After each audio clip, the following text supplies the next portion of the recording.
Well, ladies and gentlemen, welcome to another Flight Deck Sim live stream. Today it's the 7th of, October now, 2023. It's 3 minutes past 4 here, British summertime in the United Kingdom. We're back in Microsoft Flight Simulator. Look at this scenery. We're up here in northern Norway in Ålesund, I think it's pronounced. We're flying to Copenhagen, an airport we've flown to many times before. I was thinking for sectors to do, and I thought, you know what, there's a busy VATSIM event going on in Copenhagen. We've never actually departed from Ålesund. I was actually going to fly to Ålesund, but there's a huge headwind here with a jet stream over this, with the flight time being about an hour 40. I thought we'll go the other way and do an hour and 10 minutes, which is a lot closer to what I like to do for a stream, and I'm going out later as well. So I couldn't be too late today. We'll have to see if we end up holding. We'll have to see what's going on. But yes, the whole idea today is to showcase GSX. Now, I've purchased it. It's not a sponsored stream at all. I purchased it because I needed a pushback tool for Microsoft Flight Simulator, because the better pushback, or the Microsoft Flight Sim equivalent I was using, was very buggy, hadn't been updated in years. And I'd heard of GSX before with P3D, and I got it, and I was very impressed. It adds so much immersion. You know, the boarding procedure, having the fuel uploaded as well, although I'm having problems with that. Cargo loaded on as well, and I thought, you know, it'd be so cool for those of you who have not seen it to showcase that to you, and it's something I will potentially use more frequently, or perhaps on every stream moving forward in Microsoft Flight Simulator. So as I said, yes, we're in Norway, departing to go to Copenhagen in Denmark. Real world SOPs from my operator, live time, live weather. The sun will be setting shortly. You can see here this beautiful dramatic landscape, how nice the weather is. Yes, I do, Scotty too. 6 PM is the sprint. We're going to be missing that, I think, here, or maybe if I get my skates on, I'm just about to make the sprint, but I do need to go off at short notice. Well, we'll have to see. If we might be able to delay it if I'm holding. We'll see. Tom Ludson, thank you very much for your £5 donation, buddy. I hope you're doing well. Hi. Long time no talk. Hello, On your left-hand side at stand 15, by the way. Question. Did you ever play with those large chess pieces outside your company elevator? Well, I'm off to Oslo. Have a nice trip, mate. A very personal question. What, in Google? That's who I work for. No, I've never been. I don't know what you're on about, Tom. Thank you very much for your donation. I really appreciate it there. Many airlines headquarters have very exciting things like large chessboards and slides to slide down. Thank you very much for your donation. I hope you're doing well. And enjoy your flight to Oslo. A shame you're not coming with us to Copenhagen, but I guess you're trying to avoid it being too busy. But thank you very much for coming in there. Who else we've got in here? Disable with Style. I hope you're doing well, buddy. I hope you enjoy your prize. Scotty 2. Everyone should go the way of aviation. If you leave runway limits, you die. Yes, I did watch the qualifying just now at the start there. I was falling asleep a little bit on the sofa. I've always found the Qatar Grand Prix a little bit, the trash is a bit boring. Not much going on there, but nice to see that the two McLarens are doing very well, and well done to Oscar Pisciari is doing really well this season, pipping their Lando Norris to pole, which is good to see for the sprint later, which we're probably going to miss. But yes, here we are in the PMDG 737. It's great to see some people joining us as well. Latest version of the PMDG 737 too, and the aircraft's completely cold and dark. I've not even activated GSX yet for the stuff to get connected to the aircraft, so I'll do that now, and then we'll go through everything in detail like we always do. So here we go, we're on stand 12. Now this is GSX, basically, if you don't know, I'm sure all of you do know how it works, is it just adds airport equipment, ground equipment, but it has lots of other features, like not only just a pushback tool, the boarding with passengers. You need to create GSX profiles, which you can pretty much find online for every airport. I've got one here in Ålesund, so the passengers actually walk the correct way from the departures hall and the arrivals hall to and from the aircraft. You can have buses if you need them. It works with air bridges. It's a really neat feature. You've got follow me vehicles as well. If you land at an airport and are unsure where to go, we actually have follow me vehicles at a number of our destinations, especially Spanish ones, so you'll be seeing that throughout today's stream. So just to show you that, let's get GSX up here. We're going to request boarding, and that's the first thing we're going to do, and refueling after boarding's complete. There's additional services linked to the aircraft add-on, so you can see here you can select different PMDG options. I've already got the ground power connected here. How do I go back? I think I just closed that. I found the menu a little bit cumbersome sometimes, and it seems to crash occasionally too, so I'm having to restart it quite a few times. Anyway, what we'll do, we're going to request boarding. Requested. So I think that just loads GSX here, and the first thing that's going to happen is the stairs are going to be connected to the aircraft here. So we've got rear stairs and forward stairs. We've got the baggage loaders coming up as well. Just turn down the engine slightly for GSX there, and yeah, and they match up nicely with the aircraft, all marry up to, and it'll ask me now to connect the or get the crew on board as well. But yeah, it's straight away in action here. You've got the baggage carts here. I think they go and collect bags too once you've selected your load. It's very loud in here. Let me just jump into the cockpit whilst that's going on, and you should see a dispatcher bring the passengers too. Torrent 4x4 once again gifting some members there. I'm just going to mute the alerts whilst that pings on continuously. Thank you very much, very generous of you. Welcome aboard there, Cam MD80, David Smith, Ace Airstream, Peter Smith, and Chris Atkinson have all joined as members. That's very, very kind of you and generous of you, Tor 4x4. I hope you enjoy the membership perks there. Do you want to board the crew? So yes, I'm going to put the both. Pilot's boarding starting. So pilot's boarding starting. You don't see them because we're obviously in the plane, and then the dispatcher will bring the passengers to start boarding. Oh, I've just seen someone lower their gear on their Airbus. So whilst that's doing on, the pilots are being boarded, we're on the plane already. We'll get the electrical power connected. GPU's on the bus. Landing gear levers down. We have 1, 2, 3, 4, 5, 6 green lights. We'll then check all the aircraft documentation. So I should have had a panel state for this stream, so it should load up as if I've just landed here. I did do a test sector to Ålesund yesterday. This guy's raising and lowering his gear, which is concerning. So that's all done. And you can see, look, here's the dispatcher bringing the passengers already, as if we're not even ready at this stage. So you can see they've just been run over by a tug, so we'll keep an eye on that, and you can watch the boarding here. And what's really cool is it syncs with your SimBrief profile, so you can press this, and so long as you see that ding, that's linked to SimBrief. So when you're on SimBrief, you select how many passengers you want. 177 passengers we're taking. It will load 177 passengers. I've disabled the menu popping up showing how many passengers are boarded because it just sort of gets a bit in the way there. But yeah, you can see here, look, we've already started boarding. Oh no, it is actually bringing the pilots. No way. Is that me? Let's see. Yeah, he's got a similar amount of hair. There I am. I didn't notice that yesterday. And there, oh, 2 captains. Jim's gone for his sporty hairstyle, and he's temporarily been upgraded. Look at those sideburns. So there we are. There's the flight deck walking to the aircraft. Great CRM walking ahead. Not together. I think we've clearly had a fallout in the crew room. Let's see. But that's pretty cool. I didn't notice that yesterday. So myself and Jim are on board. I don't think, yeah, it's just got the generic Microsoft Flight Sim pilots. But when they get on top of the stairs, oh, watch your head, Jim. God, he's tall, isn't he? Oh, yeah, he's just taking his head off. There we are. So that's Jim and I on board. The crew are next, and it's really cool. It just adds so much features. So here we are. Now on board, we can start getting the aircraft set up. Pop on the electric hydraulic pumps, and we check all the aircraft documentation to make sure it's all good. Check the squibs. Oops. Guys, I'm so excited. I start my new job next week. I've been observing lots of sim sessions in my spare time. I've got a very busy week. I've got to do some sim sessions. Just make sure the parking brake's set. Do some sim sessions, and I've got my AOC or IPC instructor proficiency check as well, so I'm going to have a very, very busy week. Here's the cabin crew. If you're ever wondering what Alpaca Airways uniform is like, it's olive green for the Norwegian-based crew with a blue scarf. It's an all-female crew today, so we've got Jenny, Julie, Jackie, and I don't know. Forgotten words of J. We always have J with our crews. So there's the cabin crew right behind us. Yeah, let's all work out together there. Yeah, I'm still on the 737 Mon, still at the same operator as well. Yeah, they did get run over Domino soon. I did notice that.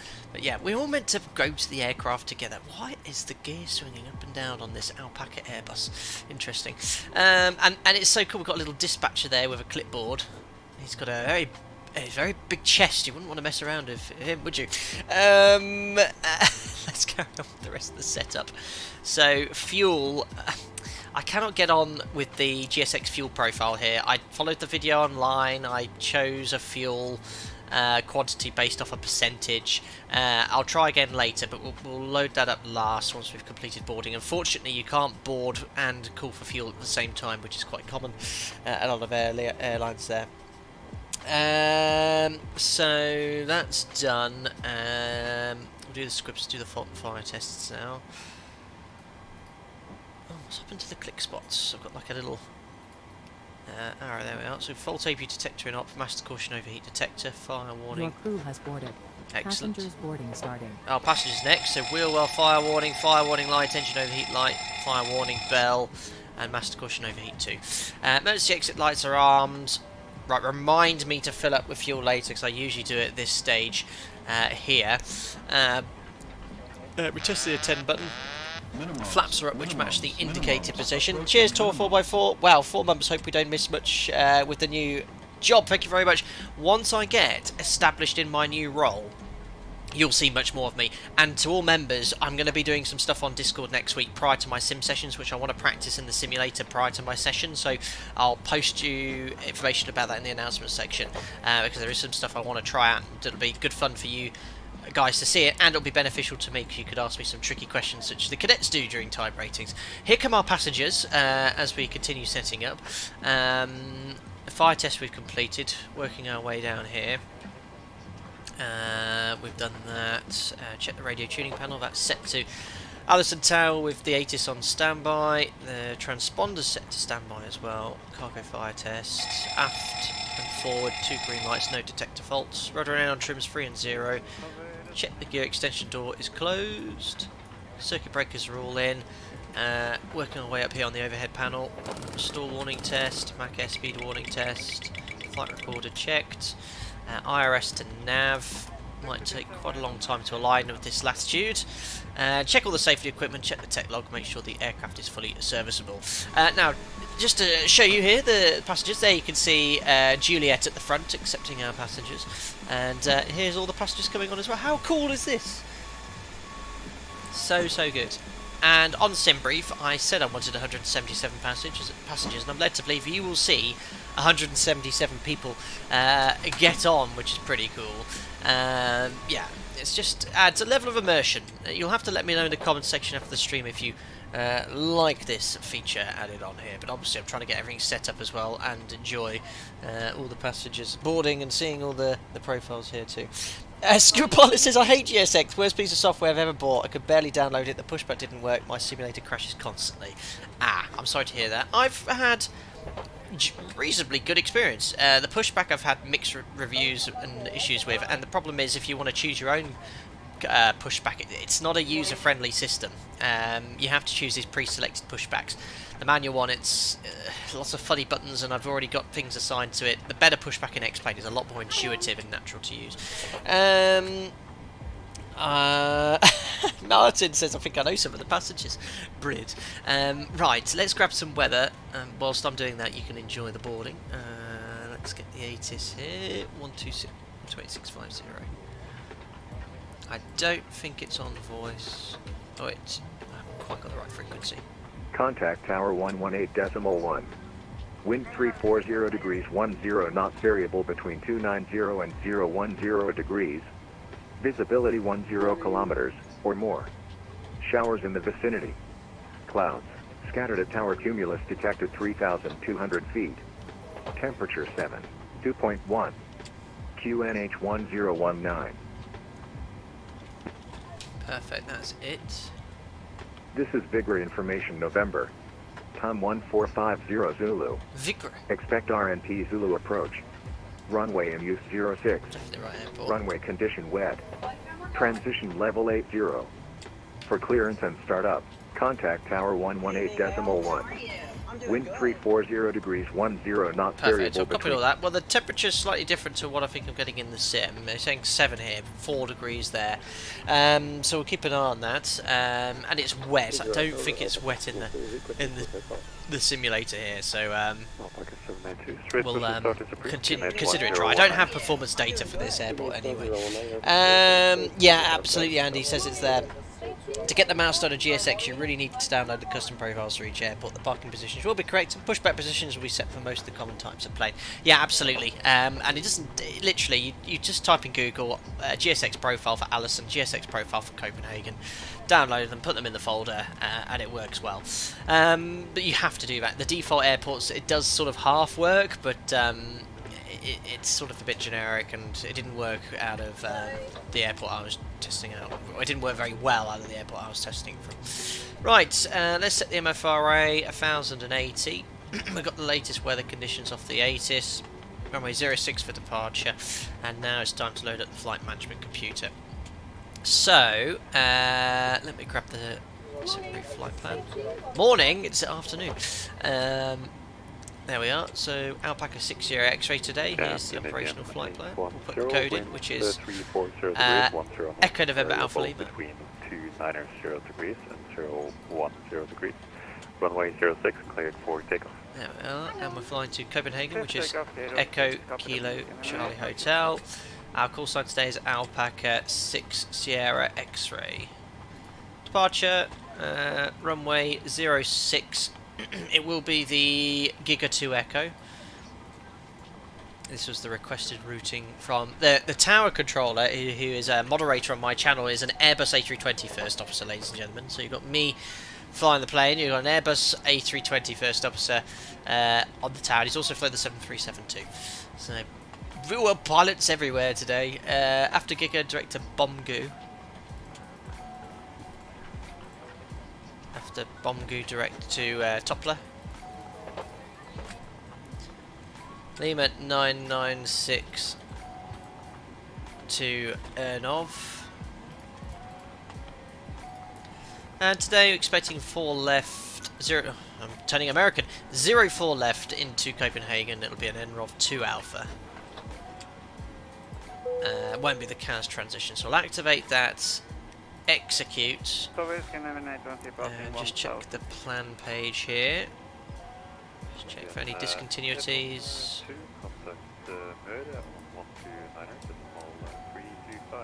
There we are. So what I'm going to do is it's a vector after that, so I'm just going to put the center fix in like that. There we are. Minimums. Approaching minimums. That's activated and executed. Andy Ivy, welcome aboard as a member buddy. Glad you're enjoying the content. You get invited to our members only Discord. Hope you enjoy using the custom emojis in chat. Thank you very much for the support. There we are. Excellent. But looks like the boarding's complete. Usually dispatcher would come in and say boarding's complete, and you'd sign the load sheet, and then the ground crew would go away. Now, unfortunately, the animation is only for boarding, so if you obviously look into the cabin, you can't see anyone seated, but that would probably kill the frames anyway. So they are on board. Unfortunately, it does not update the payload in here. You have to do it manually still. So, annoyingly, I've now got to go to FS Actions. Unless it's changed, it could well be my knowledge with this add-on, but I think at the moment you have to do it manually. So it is 177 passengers. I put that in sim brief.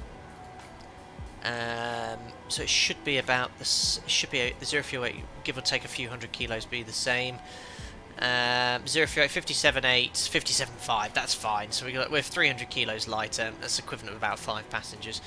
So that's done, and so this is the fiddly thing. So we're in a crest refueling now. The truck is on its way. And Please don't load aircraft until the fuel truck arrives and ask to do it. so you have to wait for the fuel truck to arrive first. When it arrives, it connects, and then you have to tell the FMC how much fuel you need, and you do this by adjusting the level. This is a bit annoying. This is what it does on the tutorial from the developer. Now you have to work out the percentage. So this aircraft full fuel load is 20.8 tons divided by 100. So 1% is 208 Fuel truck kilos. is in position. So fuel truck's already there. Let's have a look Please at the don't flight load plan. Please don't load aircraft I won't. until the fuel truck arrives and ask to do it. So we need 6 tons of fuel. We're going to be taking 7.2, which is an extra 30 minutes of fuel. So what we need to do is work out what percentage that is. It's about 34.6% of the total fuel load.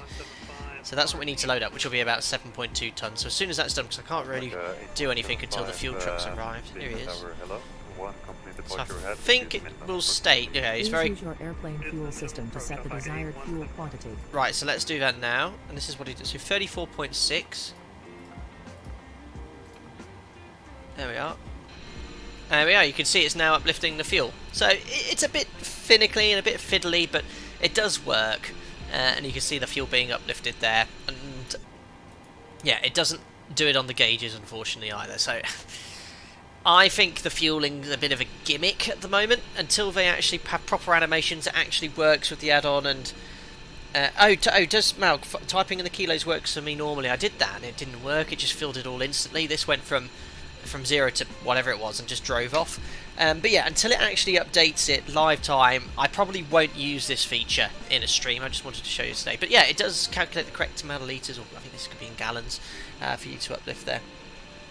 Steve says, no, you can simply enter the number of kilos of fuel. No, you need to use percentages.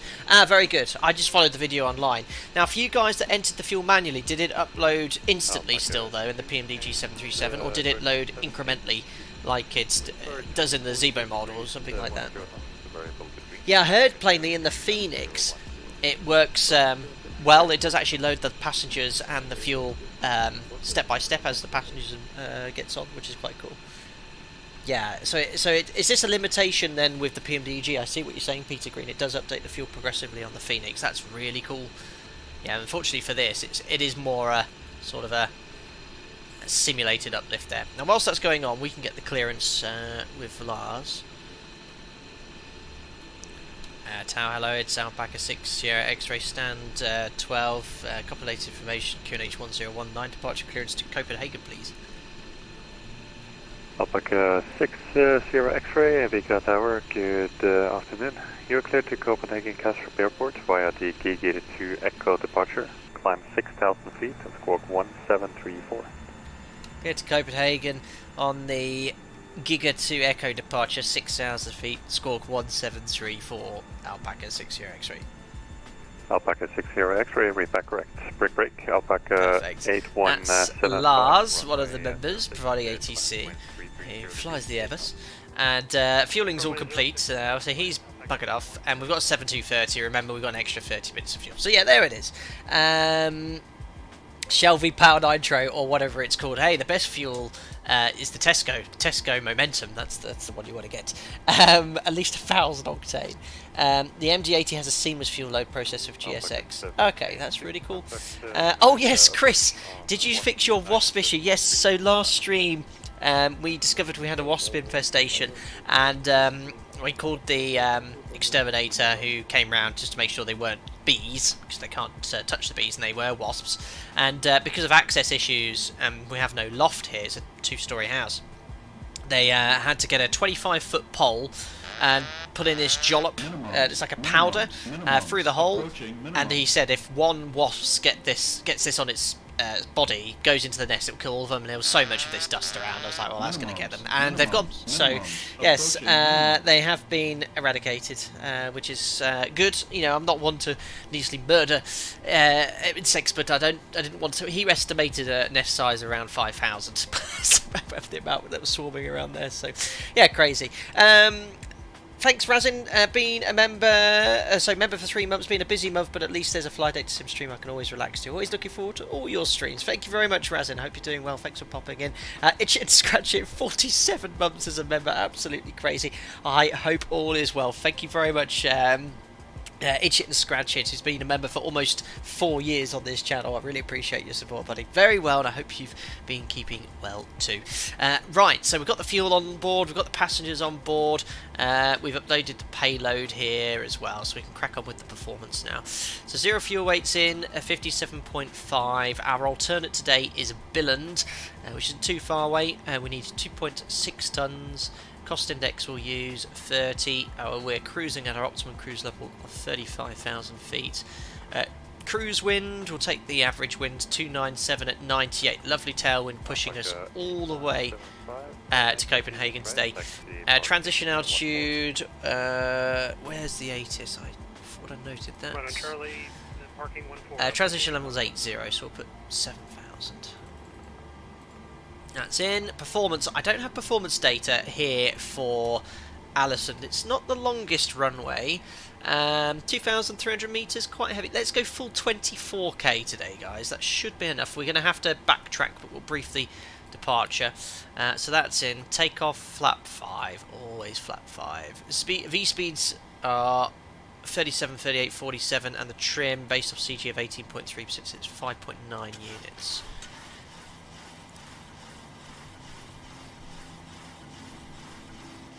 BP or nothing, says Tor 4x4. Ah, Tesco Momentum. V2 spawn 47 knots. Excellent. Now, I had a quick play with this GSX profile yesterday. Some of the members are watching in Discord. The Microsoft Flight Sim turbulence settings I've now put back to realistic. Remember, realistic before was too bumpy and too unrealistic. Medium isn't enough. I did a 25 knot crossing here yesterday and there was no feeling of that with the turbulence settings in medium. I put it to realistic, it felt a lot better, so I'd recommend the realistic setting now in Microsoft Flight Simulator. Oh, is the alignment? Oh, I hope no, I did remember to do it. It's so high up. Yeah, there's 1 minute left on the alignment. Right, FMC's loaded. Let's go here to the overhead panel. This is all set and configured. Your dampers on. Nav transfer display switch is normal auto. Crossfeed bright, dim, bright, and off. 4 pumps coming on. That's all configured and set. Let's get the APU to start. Window heat we can turn on. We don't need the probe heat. Engine anti-ice and wing anti-ice off at this stage. Doors are all closed. Voice recorder should be on. Pax auto. And we're cruising at 35,000 feet. I think Copenhagen sea level. So that's all set. Flight directors are on. We were cleared to an altitude of 6,000 feet on the departure. Runway heading is 063.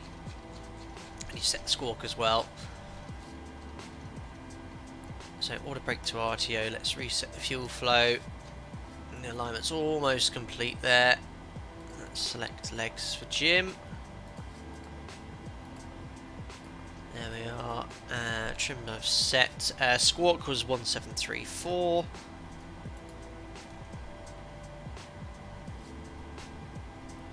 Perfect. I think we're pretty much all good to go now. So, yeah, I think there's max 230 knots. Yeah, the alignment's complete. So max 230 knots, and we've got 3,300 feet. Now that's a conditional waypoint. A conditional waypoint shouldn't be hard. It should be in brackets. I'll just do a quick brief for you guys. So we're going to push back facing west out via Delta to backtrack for runway 06. Very simple taxi. And the departure here is a Giga 2 Echo. Climb on 055 track to 3,300 feet. Right turn to Alpha Lima 405. And then a left turn to Giga. So you can see we've got the brackets here. That shouldn't be hard. That should be the same sort of font as this. So that to me would indicate like the aircraft will level off at that altitude. But I think that's just a PMDG-ism. So we'll use LNAV. The aircraft should automatically, after 3,300 feet, make that turn for you in LNAV. And then we'll follow the departure as usual. Now, if there's an engine failure, we don't want to carry on going east. There's a lot of high terrain to the east at 5,000, 6,400. So we're going to make a left turn northwest, climb to the MSA 3,000 feet if the engine fails on departure. That's it. We've briefed everything. The aircraft's all ready to go. Passengers are on board. PA's complete. Let's get the APU on, and we're going to call for the pushback now. So GSX boarding is completed. Prepare for pushback and departure. Ice warning, do you request the icing? No, it's 7 degrees. Due to icing conditions, please stand by for engine start until push is completed and brakes are set. No, you don't need to do that. That's going to delay everything. There's our pushback crew. She has the bypass pin. Hello, Captain. We are ready for pushback. Hello. I saw a bit of your armpit there. It's excellent, this. Right, before we get everything configured here, put the AP bleed on. I think the ground power gets disconnected automatically. Have PMDG changed the sounds with the latest update? It sounds even better. The air conditioning sound is very realistic now. Departure check completed. Bypass pin inserted. 6,000 feet for Pier 2716. And she actually puts the bypass pin in roughly where it goes. Look, that's really cool. Nice touch. Where's she gone? There she is. Here comes the tug. Quit to Copenhagen and the Straight for the GPU. Yeah, the animations of the wheels are a bit funky. Right, now we're ready to request push and start. Let's get rid of the chocks first. It is under PMDG aircraft. No, it's not. Sorry, it's FS actions, isn't it? Where is this flipping EFB? Having to jump into this and get lost. Right, remove the chocks. There we are. Alpaca 6 Sierra X-ray stand 1-2 request push and start. Is it 1-2? Alpaca 6 Sierra X-ray. Survey push and start is approved. QNH is 1019. Push start approved. QNH 1019. Alpaca 6 Sierra X-ray. So we need to push back. We want the nose going right. No, nose left. This is so confusing, this one. So for me, is that from the perspective of the pilot? I want the nose going right. Ah, come back. Nose right, tail left. Oh, what's happened? Continue pushback. No. Due to icing conditions, please stand by for engine start until push is completed. Oh, is it a straight pushback here? Oh, it's okay. But I'm gonna do straight pushback then, manual stop, because it is Norway. They love that. Right, let's do that. Locking gear. Oh yeah. So air conditioning packs off, anti-collision light on, parking brake set, transponder out off. Check's complete. Oi mate, straight. Yeah, I'm doing it, Lars. Thankfully, someone reminded me. I was wondering why he didn't say a direction. Oh, we can lift it up. Interestingly, the IVSI is giving me a rate of climb of 550 feet per minute. Release parking brake, please. Oh, please, yeah. Parking brake released. Commencing push. Thank Due you. to icing conditions, please stand by for engine start No. until push is completed and brakes are set. Okay, I will do that. I used the quick edit. Well, that's also shouldn't be happening. That's, yeah. So I've got to say when to stop. Hopefully there's an option here. Stop here and complete pushback. Okay.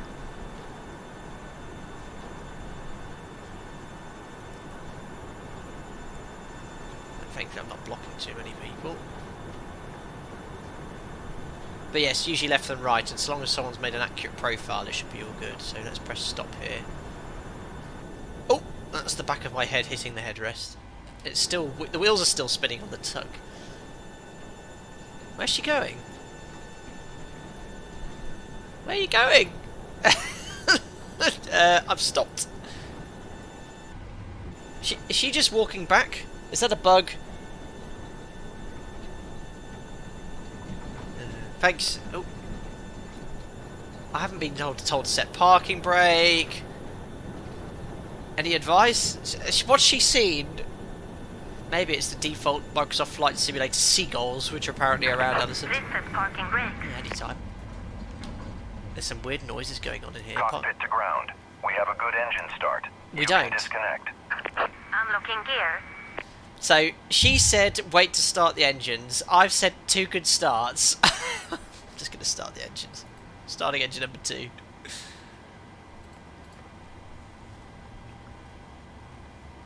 It's her first day at the job. She didn't notice the plane is not moving anymore. Yeah, she was doing the set distance. Who knows? N2.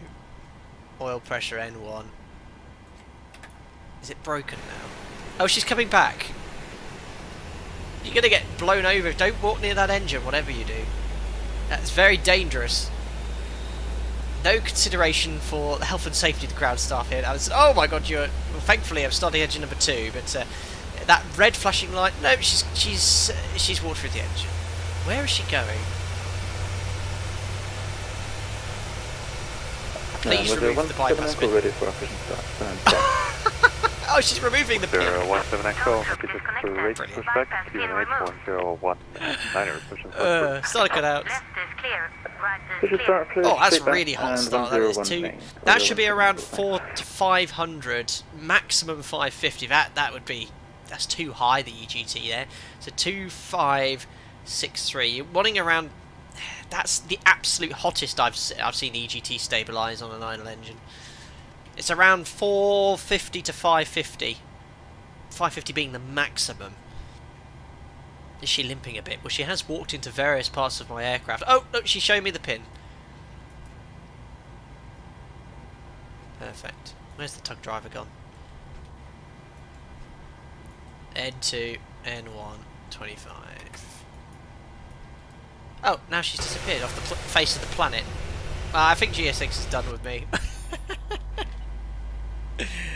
Oh dear. Looking like she needs a toilet.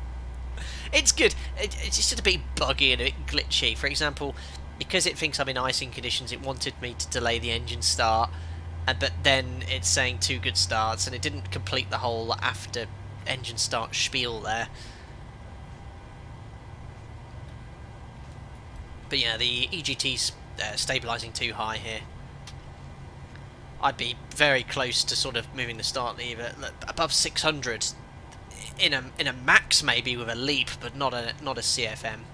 It's too hot. 2, 5, 6, 3, 1 and 2 stable.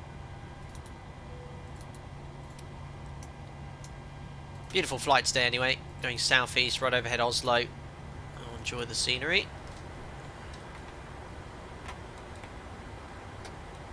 Flaps to 5. Oh, check out my shirt today. I've gone full farmer mode. Flight controls, full forward, full back. I should better just make sure it is plugged in. Left and right. Here comes the rudders. Full left and full right. That's all working as expected. Recall, and now we'd read the before. I don't know why that's resetting there. Before taxi checklist, which is all complete. I think we're good to go, and I think Wizz Air's just completed his pushback. So when he's requested taxi, we'll request taxi as well. Alex Vanderpass, good afternoon. Thank you very much for popping in. I hope you're doing well. Steve M, edit of pushback works 100% for me, and the sequence is great. Never tried the simpler pushback left, etc. Yeah, so is that the little... I pressed it, but then you have to press lots of arrow keys and space here and enter that for the other pushback version. So maybe if I get used to how that works, I'll potentially use that as well. But for £30, I thought GSX would be a lot better, yes. It's buggy. How long has it been out now? For over a year, hasn't it? It seems to be updated frequently. Look at that. I did this flight yesterday to Ålesund just to sort of test the latest update, U13 and U13. Microsoft Flight Sim Update 13, and the graphics were sensational. The flight was really enjoyable out the window. Hi Jordan McNair, as a commonly asked question, where am I based? It's something I don't wish to disclose publicly. It's just something I choose personally. I do ask if you don't ask or refrain from asking those sort of questions. Very commonly asked as well, who I work for as well. I'm well within my right to tell you. I could if I want. I personally choose not to by operators. Very well aware of my channel and gives me full permission to run it, which I'm very grateful for. Captain Shaquille Oatmeal, just want to say thank you for all you do. I'm more of a ghost watcher, but absolutely enjoy the content. Well, thank you very much. You've been here a few times. I've seen you comment in the past before. If you interfere with the pushback man, it tends to get buggy. Okay. Pushback lady walked through the number 1 engine, but apart from that, it's all good. It's all good. Excellent.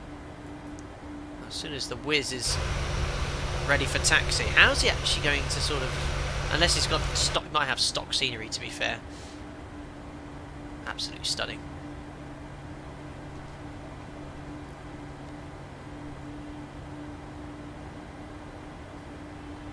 Tom H, the wing walker checking to see if the wasps followed you to the plane and hidden the engines. Brilliant. whilst we just wait for the Wizz Air to get ready, let's have a little look at our routing geographically. So let's go here to world map. So we're going to be Alpaca to Sierra X-ray tower. Alpaca 6 Sierra X-ray. If you're ready for taxi, I think I need you to start moving to get the traffic on your right moving. Charlie and backtrack available. Okay, yeah, sorry, I was sort of waiting for him, but yeah, we're ready. Request taxi able. Charlie then to backtrack for 06, Alpaca 6 Sierra X-ray. Alpaca 6 Sierra X-ray via Charlie and runway, taxi and line up runway 06. Via Charlie, enter line up backtrack runway 06, Alpaca 6 Sierra X-ray. So just to show you guys, that's Lars. I didn't think about that actually. On my left is Charlie. I forgot there, and we can go that way and then backtrack for 06. So lights are on. Let's do the config checked and back to idle. Oh my god, the PMDG spool up time about 15 times too fast as usual, and the taxiing is still atrocious. That is full left. When are they going to fix this? It's like that's full left on my tiller. Look, you can see it's actually on the stop. The real 737 is actually, you know, you can turn on a dime. Right, anyway, confirm reback via Charlie, cleared to enter backtrack, line up and wait only runway 06. Oh yeah, but they have improved the sounds. The sounds are great. Runway ahead, we've been cleared to enter via Charlie. So we'll pop on all the lights. We turn off the taxi light when entering an active runway to remind us we've not been cleared for takeoff. It's just an operator's SOP.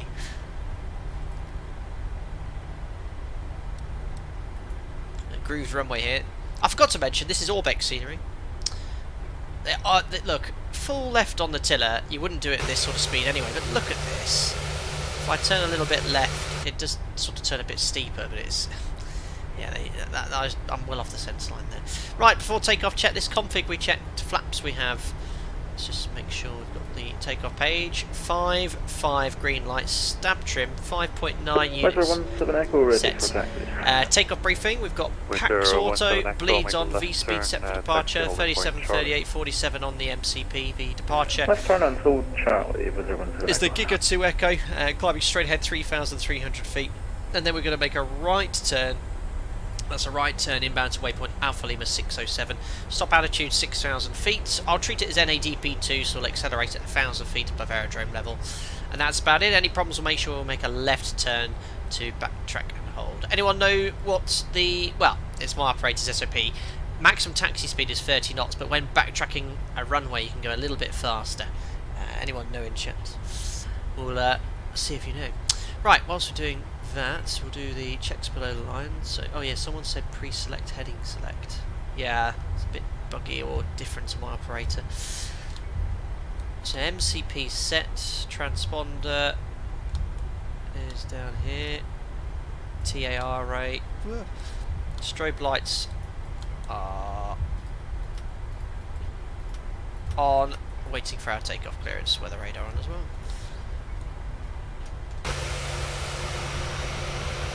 Oh, I'm gonna go in the grass. Oh, come on. Oh, it is terrible, this thing taxiing. And also, look, I've straightened the tiller, but it gets stuck here. You should, if you're stationary, you shouldn't make inputs on the tiller, but when you're stationary, it should turn. Alpaca 6 Sierra X-ray ready for departure. Alpaca 6 Sierra X-ray, winds 330 degrees, 8 knots, variable between 300 and 020. Runway 06 cleared for takeoff. Runway 06 cleared takeoff, Alpaca 6 Sierra X-ray. Clear for takeoff, guys. Lights are on. Checks complete. So let's go to Copenhagen. 40% timing. There we are. Engines all stabilised. Looking good. Set takeoff thrust. Oh, heading select's disappeared again. I think that could be not a PMDG thing. It could be a setup option I've got. Looking at 90.5. Takeoff thrust set indications normal. The PMDG spool up to takeoff thrust is very good though. Checked. Release forward pressure.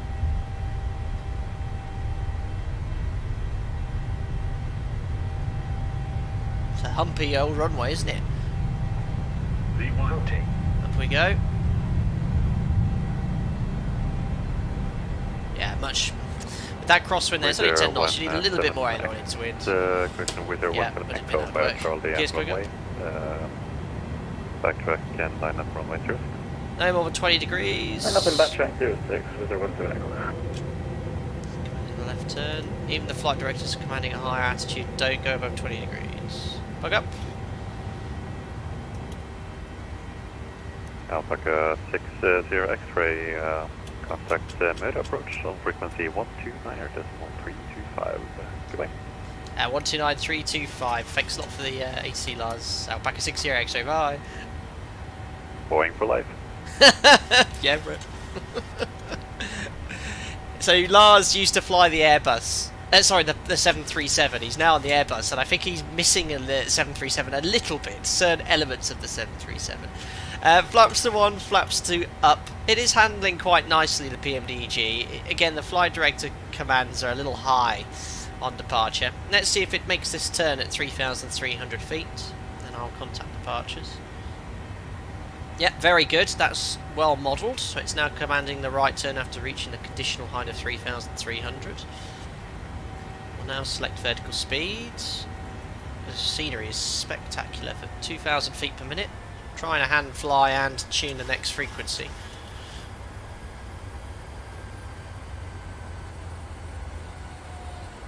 Three, 2, 5. That's active.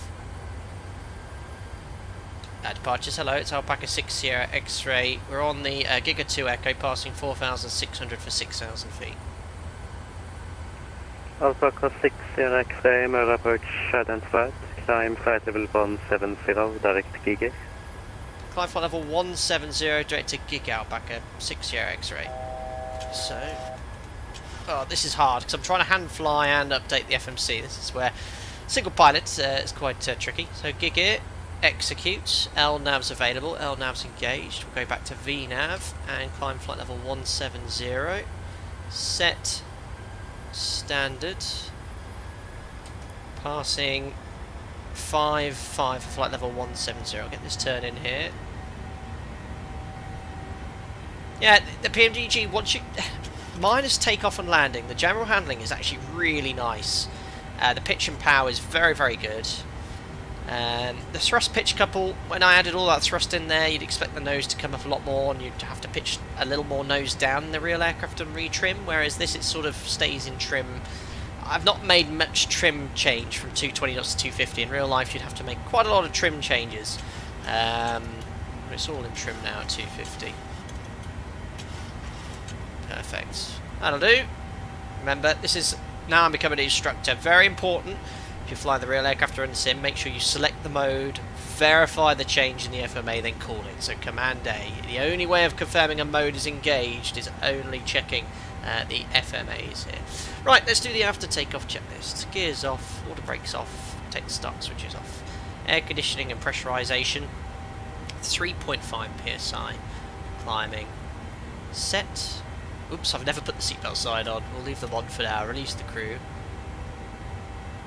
And standard set, passing 90 for flight level 170. After takeoff checks complete.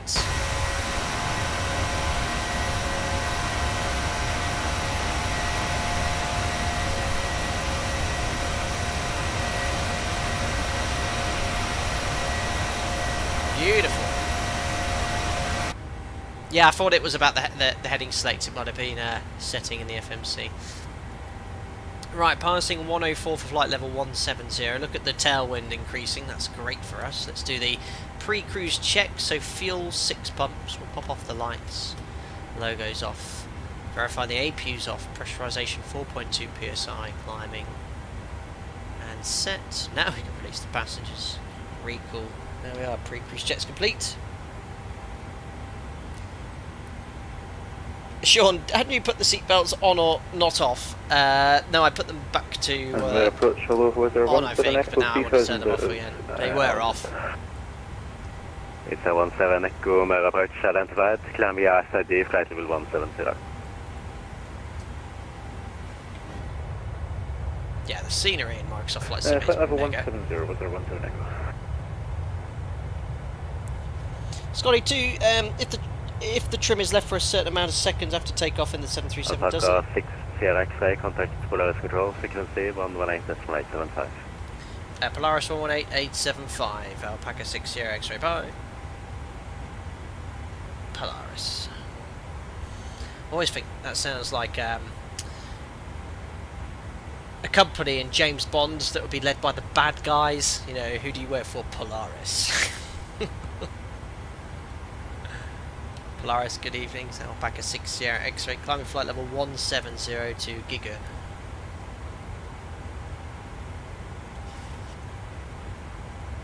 Alpaca 6 Sierra X-ray, Polaris Control, hello, climb flight level 350. Climb flight level 350, Alpaca 6 Sierra X-ray. 350 set. Verify that's set on the MCP, the overhead panel, and on the cruise page. 350 set. Great question there by Scotty 2 regarding trim. So the aircraft, you have a load sheet, and that calculates your trim for takeoff, and you know it's roughly in trim. Sometimes it could be out a little bit, it's a bit heavy, or maybe it's a bit nose heavy or tail heavy, because the trim weight is it's based off an assumed assumed weight for every passenger. Now once you climb out, you immediately trim it. Once you sort of get to above 200 or 300 feet, you don't do it during rotation because you increase the risk of tail strike. Now what happens is as you accelerate from the your climb speed, initial climb speed from V2 plus 20 to the up speed, the aircraft has something called STS, Speed Trim System, and what that tries to do, it automatically tries to put the aircraft back into the speed at which it wants to fly at, and you have to sometimes trim against that. So it trims to put the aircraft back into a trimmed condition. It's just a system that's been in that aircraft to sort of improve controllability. It happens, sometimes it happens, sometimes it doesn't. Most happens at high thrust settings, low weight as well, but you just make those inputs against it just to keep it in trim.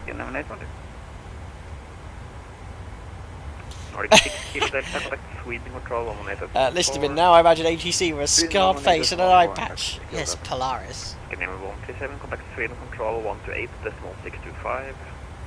Tom, do you ever use derated climb for us, climb 1 or climb 2? We don't actually select that manually in my operator. We let the aircraft choose it based off whatever thrust setting we use for departure. But once we've been cleared above 15,000 feet, we manually go full climb. We just delete on the M1 limit page the climb 1 or climb 2.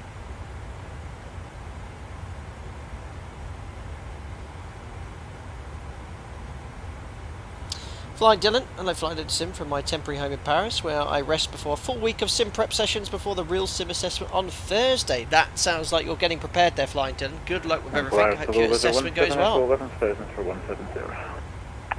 170 Polaris Control, hello, climb flight level 370. Level 370 was our 170. You've got a nasty sim slot between 1800 and 2200 Zulu. Yeah, that's quite late, but it's not. It could have been even worse than that. That's the way you need to look at those things. But yeah, sim assessments days can be usually at any time, really. I think I did mine back in 2011. It was very early in the morning. I think it was sort of thank you very much. the interview started at around 7 or 8 o'clock, and we got out for the interview. The sim assessment was right after a session. I remember thinking, well, that was a bit straight after.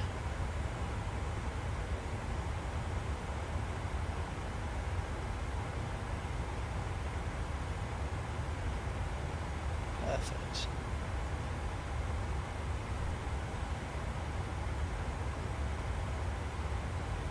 Lexi says, what are your PC specs?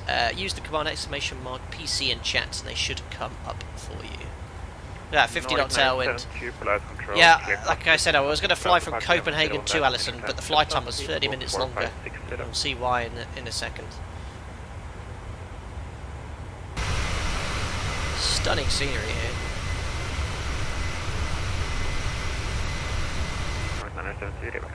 Can you remember when the PMDG came out and had this, well it still has it a little bit, like the wing jumping up and down at small amounts?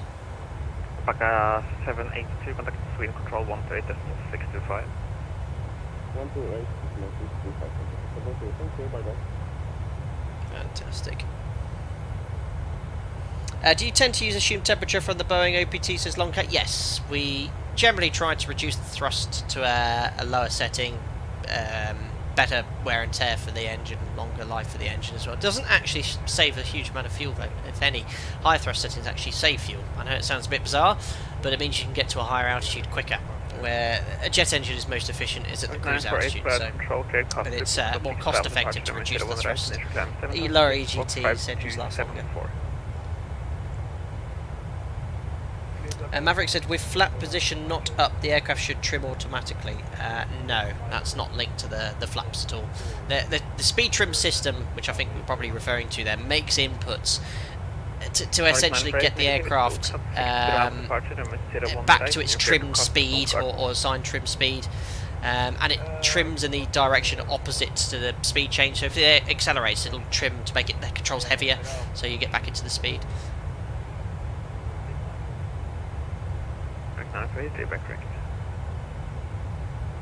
How do you get the wing view, said Spud? You assign them using the numpad, just like in X-Plane.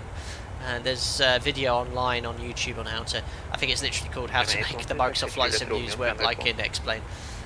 And they're saved for each aircraft as well, which is great.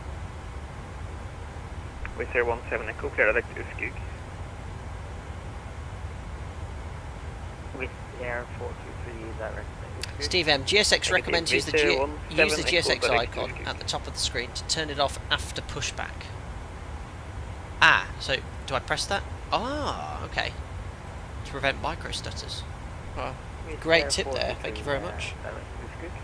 Are you called Wizz Air 17 Echo? That's a 17 Echo, apologies, second. Hi Dylan, you got it. Oh, sure. You interview a small airline in Europe who operates Dash 8s, 700s, 800s, Maxes, and soon the Max 7.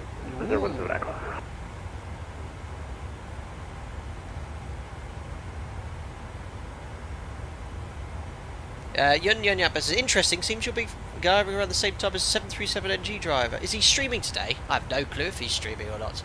I don't know how this man finds the time to make any content. Has he just started to finish his type rating on an A330? I think he's uploaded twice as many videos as I have in a year, and I've been running this channel for 6.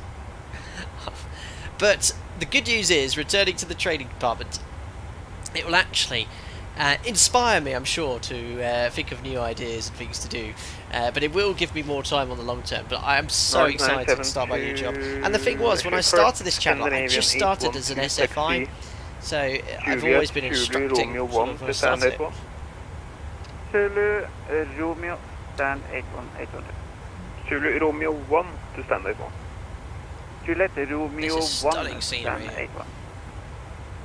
Scandinavian 907, Nordic 972, pushing total cruise. Now one of the things which is different at my operator is to declutter the ND. They remove a lot of airports that we wouldn't fly into. So it declutters it here, whereas here there's loads of other options available. Bank angle to 10 degrees.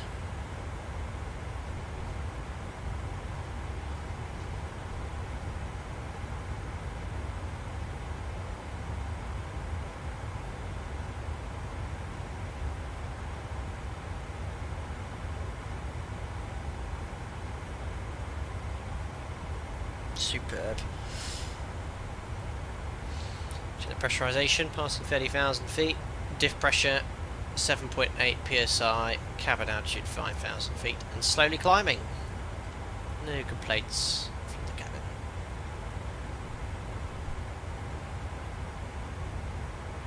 Flying Dylan, so did you guess the airline flight deck to sim? I'm not very good at knowing airlines fleets. A varied fleet like that, I don't know. I'd guess. What's the one based in Riga? They've got lots of different aircraft, but all I can do is wish you the best of luck with the interview.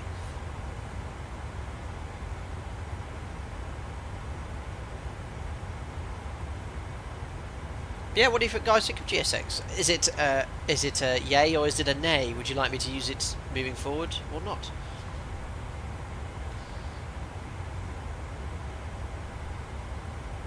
Baltic Air, that's who I was thinking of. There's a bit of an oscillation going on here, look. Nordic 942, Pigeon Star approved, spot 14, QNH 1013. Just to calm down now.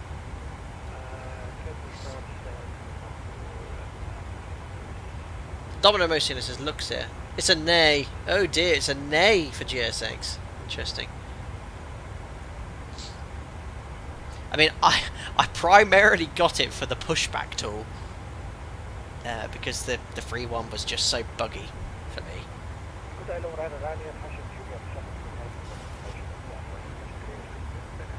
Oh, Luxor then, I don't know. Well, best of luck flying, Dylan. Best of luck. I personally, if I had an issue, wouldn't go out saying who I got it for. I'd keep it quiet. Does you personally love GSX, despite its bugs and all? Okay, if you like it, keep using it for me.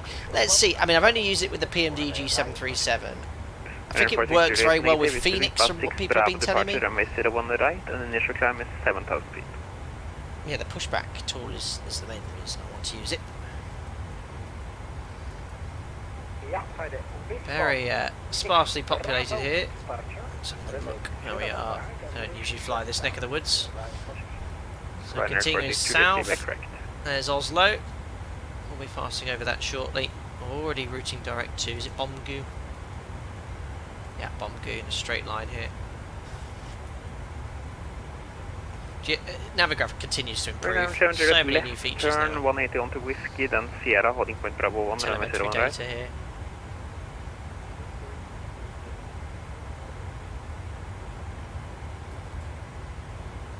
Oh my goodness me. Rate of turn. G meter. Currently doing 1.01 G. Great information here. Does this work as an overlay and then get rid of this one on top?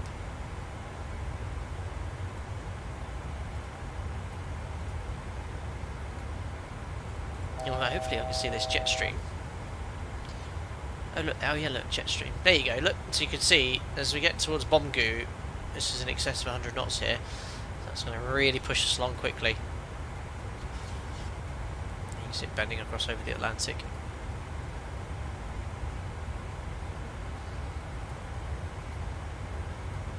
Yeah, very, very powerful tool. It's great.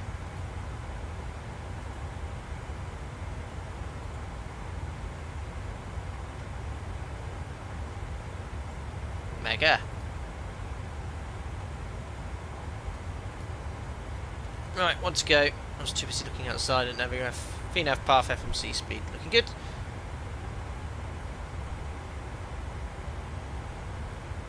AB says select the flight level to show the jet stream at your flight level. Let's have a look.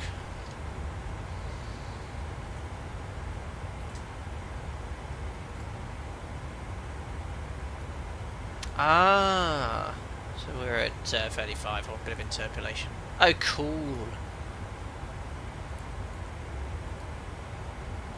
It's super strong here. It's going to be north of 150 knots. I mean, we've already got 96. Look at our ground speed. 529 knots. Yeah, the flight time for us today is an hour and 10 minutes. On the way to Ålesund, it was an hour 48. And I was like, oof, that's 38 minutes. What is quite a short sector. That's a big difference in flight time there. Matches, do you like doing long hauls? There's pros and cons. If I haven't flown for a while, the weather's good. I don't mind doing a 4-sector day. Whereas the long days can drag on a bit, but they're sort of, from a stress workload point of view, considerably easier. Like a Tenerife and back, as long as the weather's good in Tenerife. It's a nice day out. It's an easy day out. Whereas a 4-sector day in gnarly weather is quite stressful. You've got a lot to do and a lot to manage and a lot you're responsible for.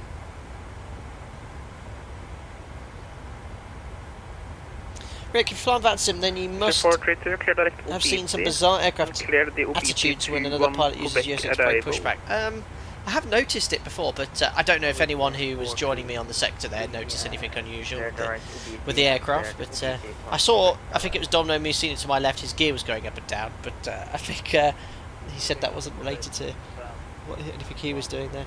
Hi Andrew B, hope you're doing well. We'll watch this later after work. The sim looks great. Have a safe flight. Got to get back to the cows now. Thanks for popping in there, Andrew. Hope you're doing well.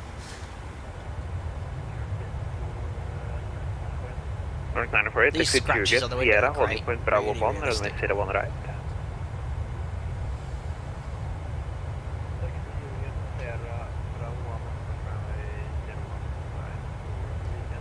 How busy is it in Copenhagen? The event is, there's an event between here and Copenhagen and Glasgow and Edinburgh, so it's not where the majority of the traffic is. We're just sort of flying in, utilising the ATC. See myself on the VATSIM map. Oh yeah, it does look quite busy. Yeah, there's quite a lot of aircraft on the map, but Copenhagen has full ATC, ground tower approach. Let's have a look here for arrivals. The event on there. 65 arrivals. Alright, very good evening to you. Ryanair 888, climbing K150, Mostly SAS. 170 direct. The 3 alpacas isn't bad. Superb. Ryanair 888 Polaris Control, hello, climb flight level Q70. Marcus Drexel, question, when you set bank angle to 10 degrees, does it also affect LNAV or just if heading mode is used? It makes no impact on LNAV. This is purely for heading select, or, rarely, if you were to select VORLOC and tracking a VOR, inbound on a radial or outbound on a radial, if you select VORLOC and then it intercepts or turns, if you change the radial, it will respect the bank angle selector. But I, in 12 years, have never flown inbound or outbound from a radial for VOR. Just doesn't happen. So yeah, heading select only, or VORLOC radial in LNAV. It has its inbuilt bank protection and it won't look at what you have selected. Good question.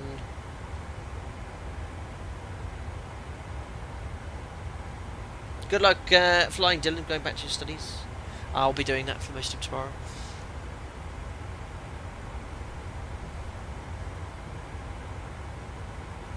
Saw your comment there, Listerman.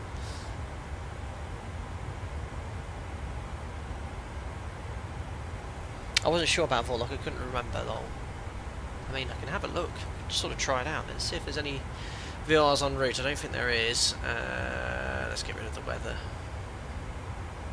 Oh, there is, look. Oh, I'll demonstrate it to you. Look, then let's tune in Sigdal VOR 17.7.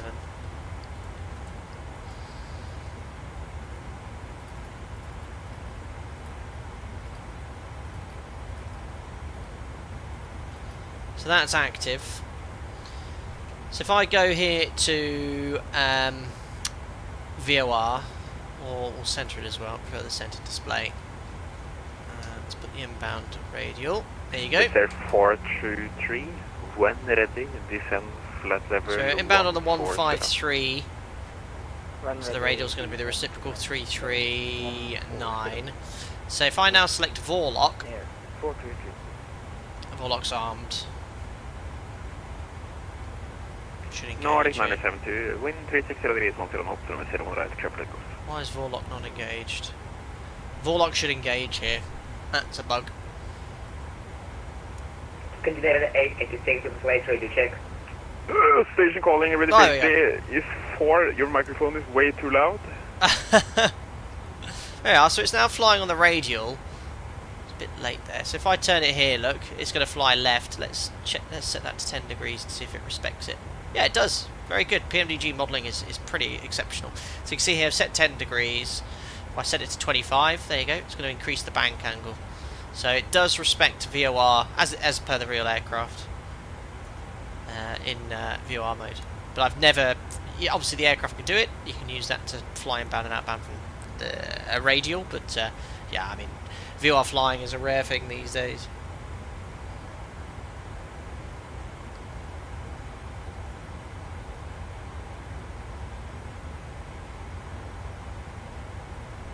Longcat, we did the CBT for the AFDS last week, and I should really know it off by heart.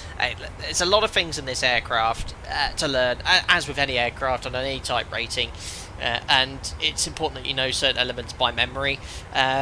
Things that you don't do by day, you do forget. As long as you can recall that information or find that information, that's what we're really looking for. Obviously you need to do your memory items, your QH manoeuvres, because you don't have time to look up a manual. If you do, you've either crashed you'll have crashed into the ground. so yeah, AFDS knowledge, if there's certain elements you don't use. LNAV and VNAV have a few quirks as well. Common VNAV especially, which is half modelled here with the PMDG 737. But yeah, it's I'm always having to refresh knowledge, especially on systems. Tom, watching the sprint race today, potentially, I think we'll be sort of pushing our luck. It depends if there's any delays. But I did sort of forget about it, if I'm honest. But no, we're going out for a few drinks tonight, so I might have to miss it anyway. 886 cleared Arlanda, Massive 6 Bravo departure, runway 01 right, initial climb 7,000 feet, squawk 4067. Wow. Yeah, the sim is really stunning. Sparse here in North Norway.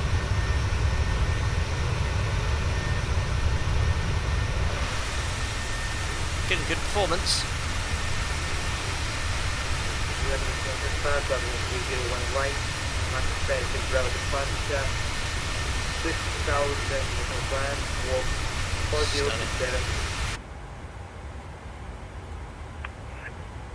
QRX 86 negative, initial climb 7,000 feet. Initial climb 7,000 feet, engineering 886.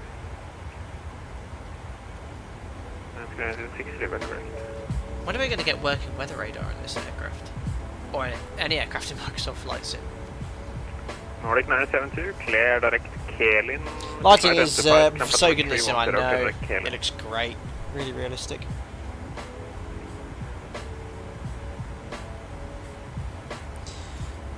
Anyway, Oslo's coming up. Actually, no, it's on the Echo November Golf Mike. That's Garda mode, isn't it? Nordic 948, runway 01 right, clear for takeoff, windows 3603 knots. Down there. Can't really seal it. Is it a seal it? See it.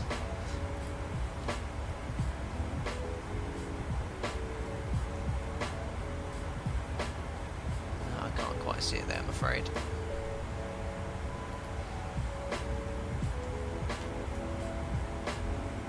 It's about 40 miles in that distance, but yeah, the capital of all the way over there. Oh well. Tom, any notable improvements with the PMDG yet, or have previous flaws persisted? The sound. I think. I don't know if it's a personal thing I've noticed, but the sound seems to be better. They weren't bad before, but now they're even better. But taxiing's still a. I know some guys are saying that if you have an independent tiller, then it does work well. A, I don't have the space for that on my desk, and B, the majority of people I should think are using rudder pedals or the twist action on their joystick. Yeah, when the aircraft's turning tightly, it just I can't get the maximum out of it using the rudder pedals. And also, if it stops at a turn, it seems to be quite difficult to get it moving. Yeah, I'm not a fan of the taxiing handling physics in this sim anyway. With the 423, contact Vigra approach on 129.325. Rick says I just need to save up for a nitrogen-cooled computer like the one you have, Captain. Nitrogen-cooled? No, it's all air-cooled. It works well. I'm very pleased with this PC. I've had it for nearly 2 years. It's working well. Andy, how many hours did you have before you did your first solo? We're sitting on 21 hours on the RPL PPL, and I can't wait for the weather to clear up and let me get out there and do it. Honestly, Andy, I can't remember. Not about looking at my logbook. It was around the amount, not the minimum amount. I think I had issues with weather, but yeah, I flew solo back in 2008, 2007, 2008. I flew gliders solo before that as well, but yeah, I think I did a couple of exercises after the minimum for solo because of the weather as well. You'll get there, and it'll be an experience you don't ever forget, although I'm struggling to forget it now. I remember the registrations: Golf Bravo, Oscar Romeo Yankee. I don't know if it's still flying Bory, but yeah, and it was a hot day as well.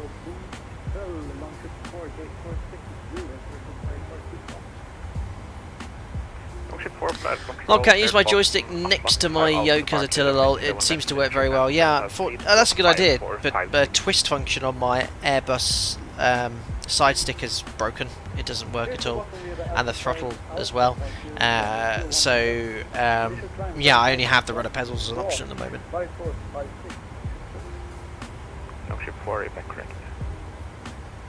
Scotty 2, does anyone know if the sim talks to community folder whilst live in game? I have absolutely no idea. Oliver Bradley, yes, commonly asked questions, that is, and well, then you're right to ask that. It's something I don't wish to disclose, and that's just a personal choice. I'm very fortunate my operator lets me stream and create content. I choose not to announce who I work for. It's easier for me. Ryanair 46 Juliet, Persian startup curve. Rita, nice tailwind now, yeah, we're getting into that jet stream. 530 knots ground speed. It's really flying along. And that's Oslo Torp down there, I think. Echo November Tango Oscar, yes.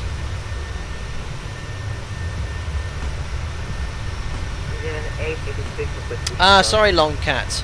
Not the twist, I just have a joystick mode where the roll axis is set to tiller, nothing else, give it a go, it works great for me. Okay, interesting, with roll axis. Oh, I'll have a think about that. I'd be really a bit unnatural. I'd have a lot of peripherals around me as well. No problem, Oliver. It's okay. It's I get that question comes up 4 or 5 times every stream. Sometimes more, sometimes less.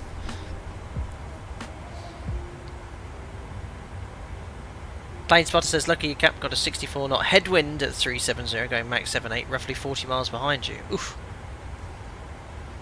Very good afternoon, everyone. Some beautiful Microsoft Flight Sim mounts I've used. Yes, it is very nice. In fact, I'll go to yoke cam.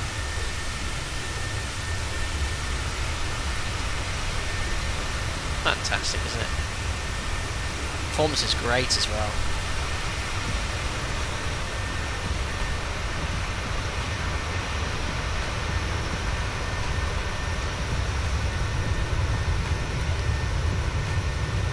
Look at this.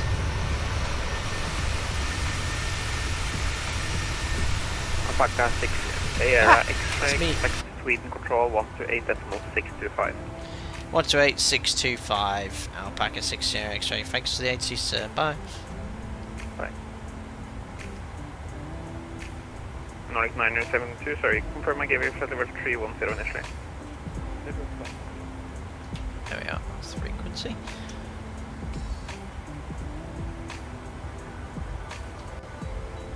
Sweden Hero Alpaca 6 Sierra X-ray, maintaining flight level 350, inbound Bomgu. Better start setting up here as well. Alpaca 6 Sierra X-ray Sweden, good evening, identified. Maintain flight level 350, cleared inbound Copenhagen, Ernov to Alpha, arrival runway 04 left. Ernov to Alpha for 04 left, Alpaca 6 Sierra X-ray. Alpaca 6 Sierra X-ray, proceed direct Ernov. Perfect, just like in real life. Direct Ernov, thank you, Alpaca 6 Sierra X-ray. Execute, there we go, top of descent then. God, we are zipping along here, look at this. 528 knots, about 80 miles away. I'll start setting up shortly there. Does the speed tape show your Mach number? Yes, just down here, decimal 76 we're doing, right at the bottom left of the PFD there. 2 tons, how close are we to 90k? Close, I think we're about 30 or 40 subscribers off. I'll have a look now on the numbers. Oh no! We are on 89,978. I hope no one calls me, gives away my position. Does that come in? No, it won't come up because it's too bright a light. 89,978. So if you haven't subscribed, do so. But yes, at 90,000 we'll organise a charity stream. It'll give me a week or 2 to get that set up. I'm going to be quite busy, but we'll stream for a good cause. 6, 7, 8 hours long or something. Looking forward to it. Right, let's get everything set up for our approach here into Copenhagen. We're going to need some lighting too. I have to say that the cockpit lighting in the PMDG is very, very good for a desktop simulator. much better of an aircraft than X-Plane, where the cockpit is too dark still. I think they've improved it, but it's still too dark in my opinion. Right, so back into the FMC here, descent page 250, below 10,100. Very important when we've got strong winds like this to insert them into the FMC to build a more accurate descent profile. See here, look at this, 294, 135. Now, I'm curious to see if top of descent changes here. 65 miles. It should come closer to us.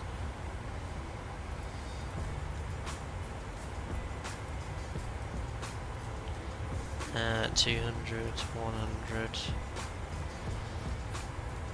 294, 135. Now let's see if that changes the top descent point here. Just having a good think about it. Has it changed? I don't know. You guys have to tell me after the stream. I can't see it changing quick enough. 290 at 99. So 57 miles from top of descent here. Put that in here. Good old think. Yeah, that's made 55. I know we're travelling as well, but it's made a larger jump than the distance we travelled. So it is certainly moving the top of descent point there. 304/35. Excellent.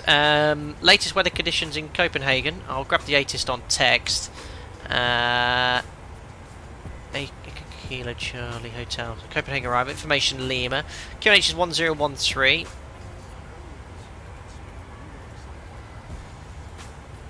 Execute fixed rings in for 04 left.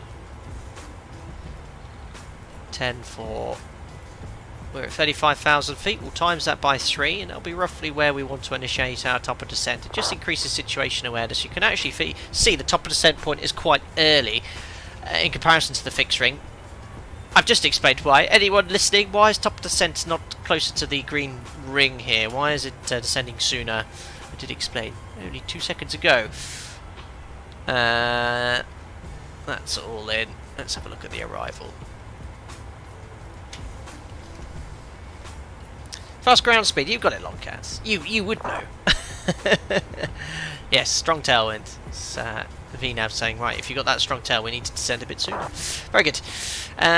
So coming in via ERNOV, the first restriction we've got to be 250 knots maximum.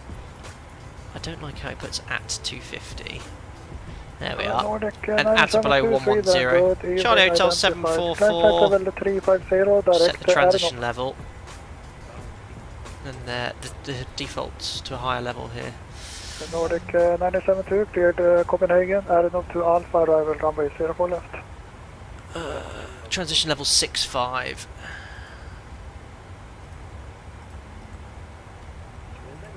There we are. Reduce separation procedures on final, expect vacating runway, transition level 65. 12 degrees, QNH is 1013. So car coming in from ERNOV, we've got Charlie Hotel 744, Charlie Hotel 727, enter Irpuk at 220 knots. At or below 4,000 feet. So that's all coded. And we just have to make sure, just for situation awareness here, and to ensure a more accurate vertical profile, you'll see, look in the FMC, instead of going on a heading select, I've just routed direct to the centre fix. So if we get to Irpuk and we've not been cleared, remind me to go heading select here. Otherwise we'll keep going left without our clearance there. Very simple arrival for high capacity airports like this. You just stick on the RNAV arrival until they turn you final.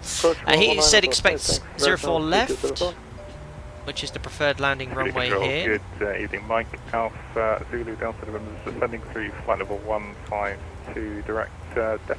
There we are. So 1105 CLS. Mike, Alpha Zulu Delta November, Sweden, good evening, identified. We'll put the Castrup VO on standby. Beatrice 1 Tango arrival for runway 35. When ready, descend flight level 100. Turn this guy down slightly, it's a bit loud. Okay, cleared, Delta 1 Tango, runway 35. 1600 feet, we've got a height check in the FMC. There we are, FI04 left, that checks as well. That's at 5 miles, 4.9, that's a check. Minimums for Cat 1 ILS is 235 feet.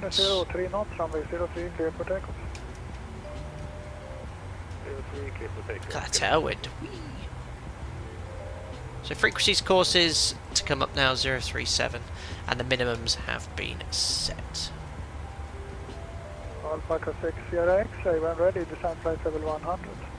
When ready, descend flight level 100, Alpaca 6 Sierra X-ray. So cleared when ready, descend flight level 100. So we can set that on the MCP, and you can leave it. The aircraft will automatically descend at the top of descent point. There we are. So it's frequencies, courses, minimums, vectors onto the ILS approach. The MSA highest to the northwest at 2,100 feet. In event of a missed approach, we'll push toga once, called go around flat 15, set ground thrust, positive rate of climb, gear up 400 feet. We'll select heading select. LNAV, straight ahead to 500 feet, left turn, track 347, climb 3000. So there we are, 500 feet, track 347. MSA to the northwest discussed.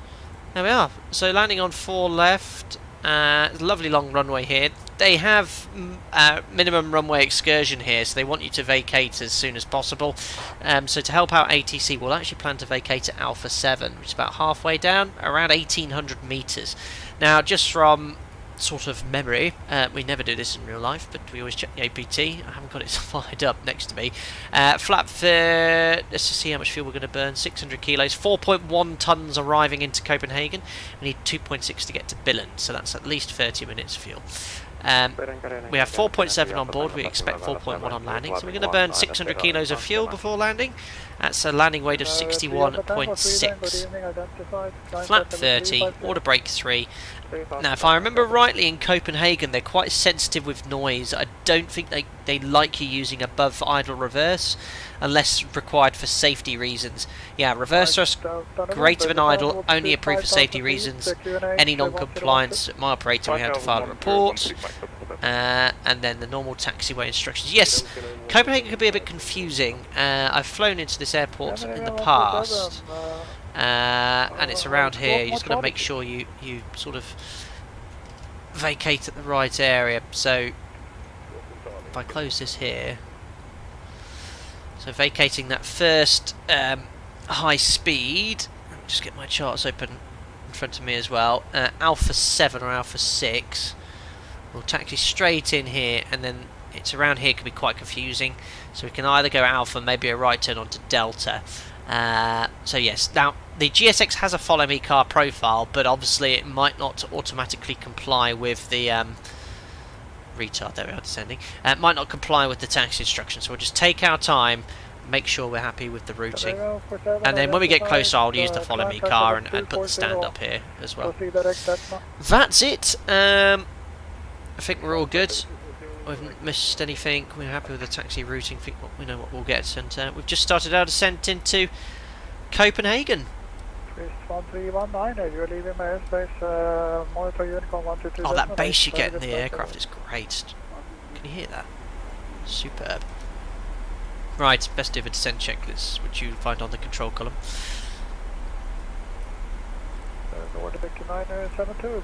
I don't usually do this, but pressurization, land out, set, recall. We don't have my operator, but we'll do it anyway. Checked. Order brake is set to 3. Landing data set. VRF plus minimums. Approach briefing completed.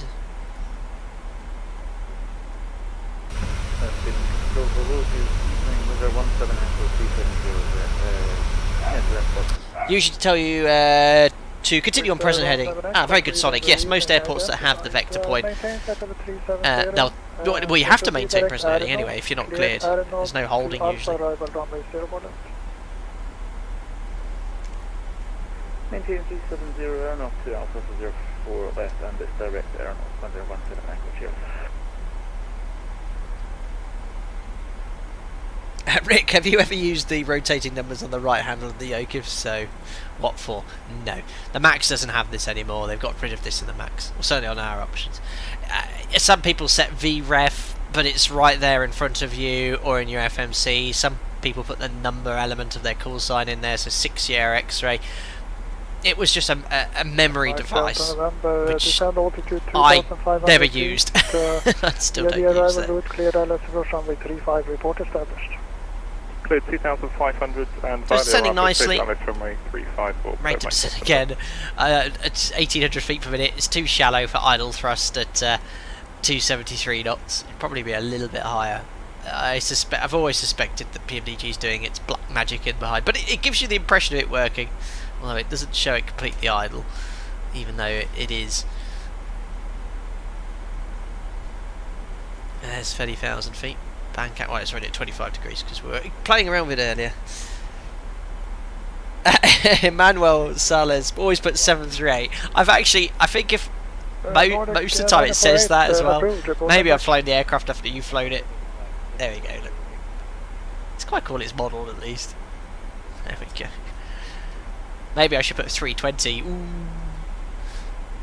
Matthias, going to your base. Nice. Yes. Oh, a TA.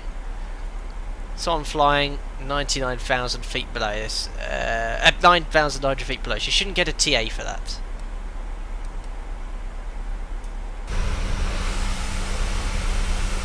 I can't see anyone.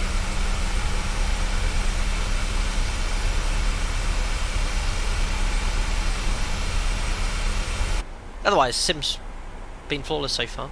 Right, remind me on base 425 to start the flight recorder. I've been neglecting my replays in recent streams. What aircraft are we flying next as well? I want to fly the Phoenix 747. That's all I ever want to fly. Love that add-on so much. No, I might fly this floating seaplane. I'm going to do a community group flight or something. It's been a while since we've done one of those. Yeah, sorry, I'm looking for this replay tool. There we are. I'll just get the app open and I just need to press record when we get closer. Long cat, is it 8,700 for below TAs? No, it's usually based off closure rate. There's actually no height, but if someone's absolutely screaming up towards you and you're descending, you can actually get a TA well in excess of the minimum view. It's within 2,700 feet on the ND, but yeah, I've had TAs and they pop up and it's just like -3, 5 and they're climbing and you're descending, so it's the closure rate, so 40 seconds for TA, 25 for RA. Greg Scott, what speed and configuration should you be at the 4-mile ring? At my operator, Greg, the 4-mile ring is treated at the latest point at which you configure for a landing in VMC conditions, and when I say the latest point, it's usually the point we always do it, as long as you're at a stable approach. But if you're going too fast or you've got a tailwind on approach, by all means we configure sooner. Captain obviously has the discretion, but 4 miles is when we select gear down flat 15, so you want to be around the flat 5 speed. No, not that much higher, maybe up to 10 knots higher. If you're going faster than that, you need to bring drag in sooner. Felix, 9-hour Felix stream for 90k. Oh. Our last charity stream was in the 742. Rick Wise, but as you always forget the flight recorder, nothing will change. I don't. This is the last couple of Microsoft Flight Sim streams.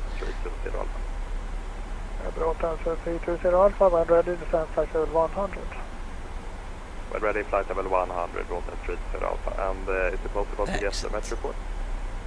Rotan 30 Alpha, I will just going to give it to you. Stand by.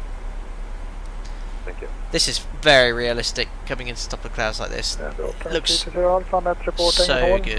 Winds 320. Listen, hear that bass. Cab okay, temperature 2.05, QNH 1013. Visual approach today, Copenhagen, real life, very good to see. By visual, you guys want me to disconnect everything, turn off the filter, and just do it. 119.8, have a good landing, bye bye. Copenhagen 119.8. So visual air approaches at my airline. At my airline, we utilise the FMC and an existing procedural approach, so we could do that. And we'll see how we are for height, but I think they're quite busy. Yeah, I could route direct to this point here.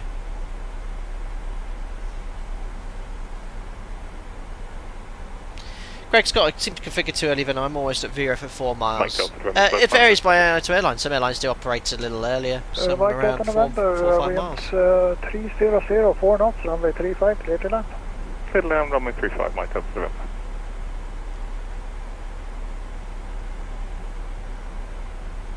Alright, pop on the engine anti-ice. With -3, Echo, there we go. flight level 100. I'm ready for flight level 100, weather 17 EKCH. And we're looking good to make that first restriction at below 110 at 250 knots at Ernov. We've got a decel point, we've got Ernov there with the restriction in, and flight level 100 just beyond Ernov there, so looking good.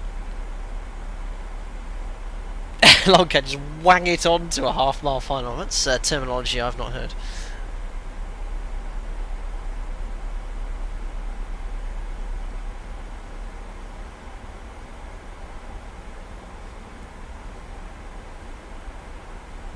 Everything's looking good so far.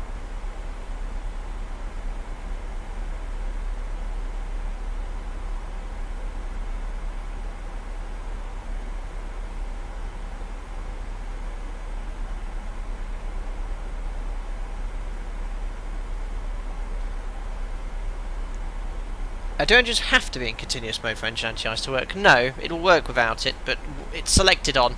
It's not documented anywhere. I've been told, passed down by many experienced captains. The reason is if there is any ingestion of ice in the engines in icing conditions, it just decreases the risk of flame out. If the engines were to flame out, the ECs would fire both igniters off anyway, but obviously you want to avoid ever flaming out, so it's just a precaution. But I've never seen the engines lose thrust or flame out or anything like that.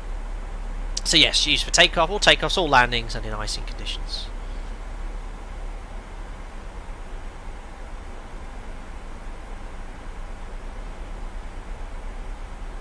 Sean Cooper, when will you be back in the Piper Comanche? I bet the wear and tear has set well on it now. Oh yes, it's not only cumulative, but yeah, I haven't flown in since I last streamed. I only stream in it, so I guess it's in the condition I left it in where was it?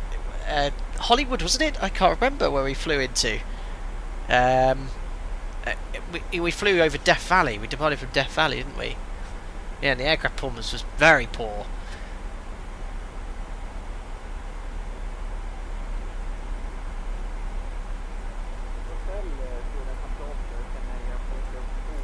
Lighting works very well in the PMDG. Look, we'll just turn the ND, PFD lighting down, low DU and up DU lighting. It's great for this. And the standby ISFD, brilliant, really, really good.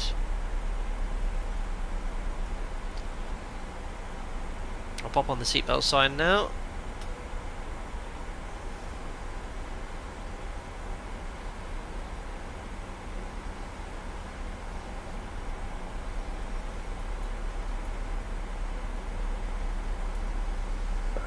There's Denmark below. For we can go direct dit för Bråten 30 Alpha. 30 Alpha, proceed direct dit va? Direkt dit för Bråten 30 Alpha, tackar. Clock and MCP brightness is still an issue. Yes, it doesn't decrease, does it? Or is that on the... We had this discussion before. Yeah. No, it doesn't work. Main panel should decrease the light on the clock and the altitude. Yeah, that's a very... The rest is very good.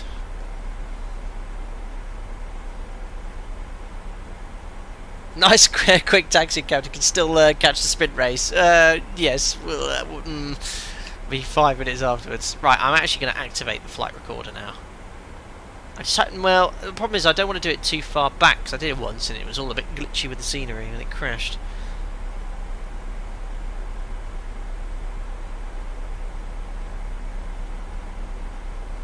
Alpaca 6 Sierra X-ray, contact Copenhagen approach, 119.8, have a good landing, bye bye.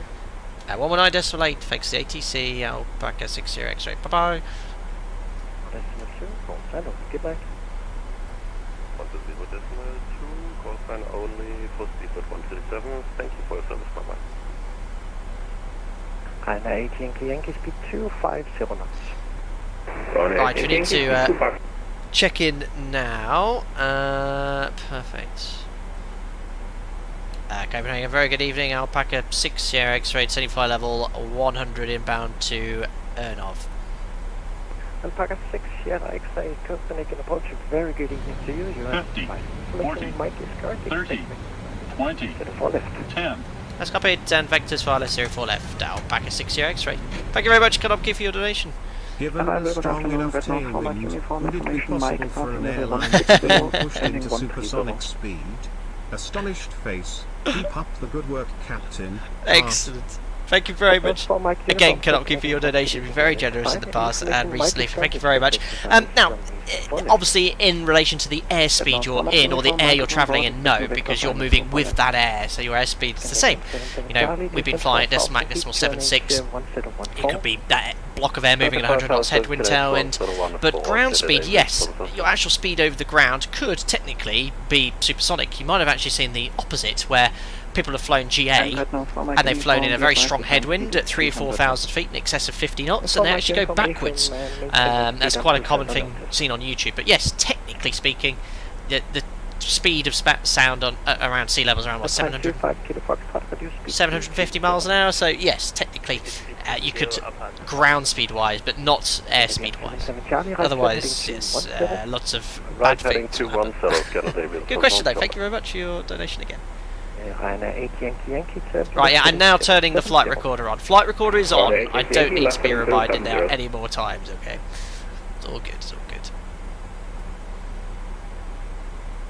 Oh yeah, we can turn engine anti-ice off now as well. Time 25 Kilo Foxtrot, descent 4,000 feet, QNH 1014. So there's the decel point, so it's now reducing for 250 knots at Ernov, and also going to be 110 below. Very, very good.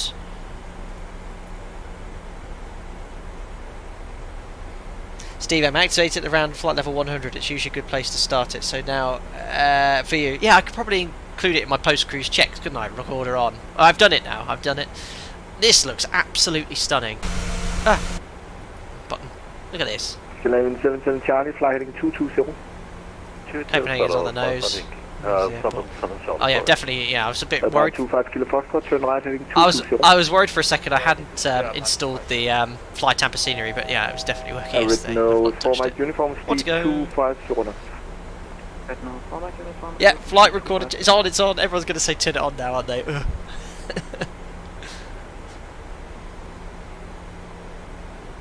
It's on.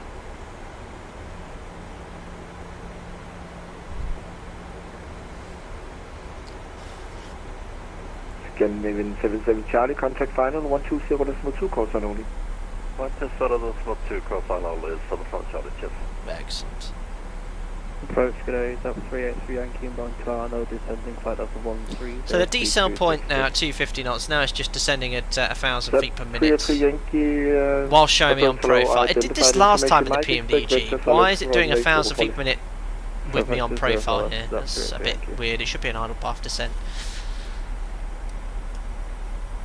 Unless it's... I don't know how much further the descent point is going to be from there.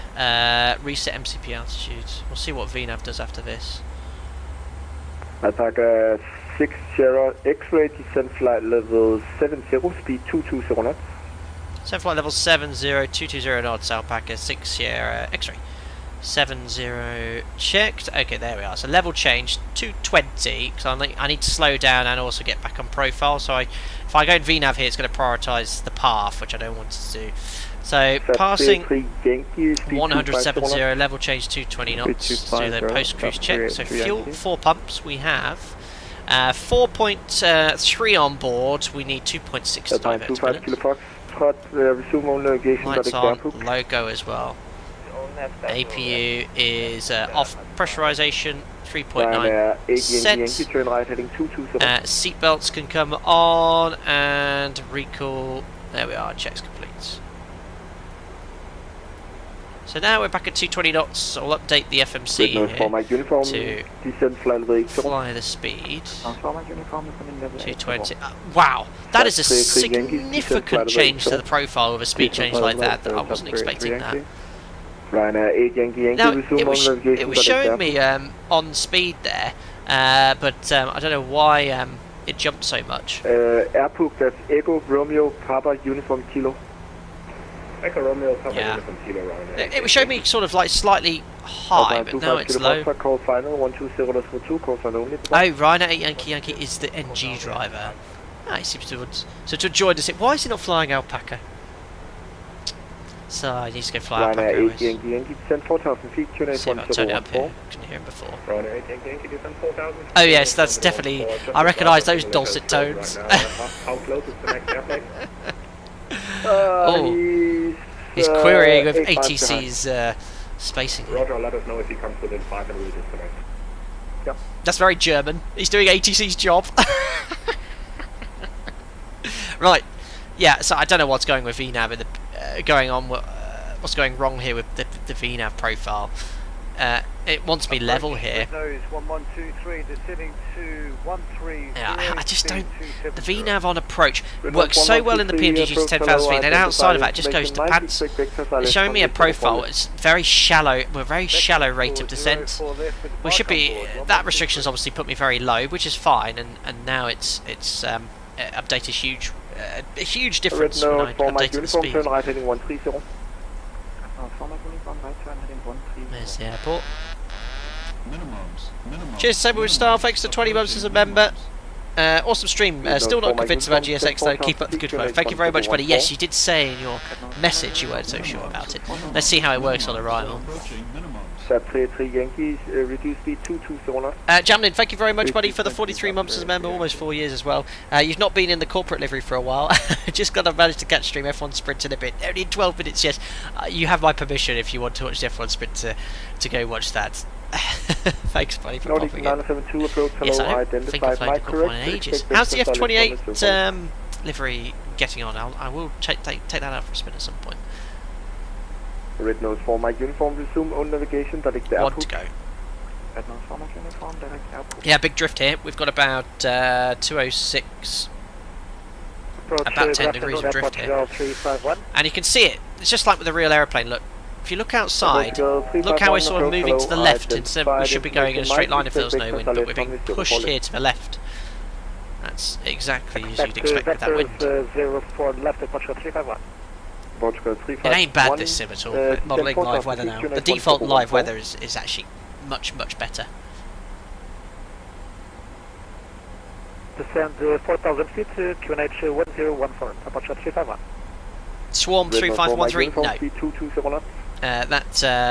It doesn't alter the bank angle or the magenta line. Fire correction, Alpaca 60, X-ray, descend 4,000 feet, QNH 1014.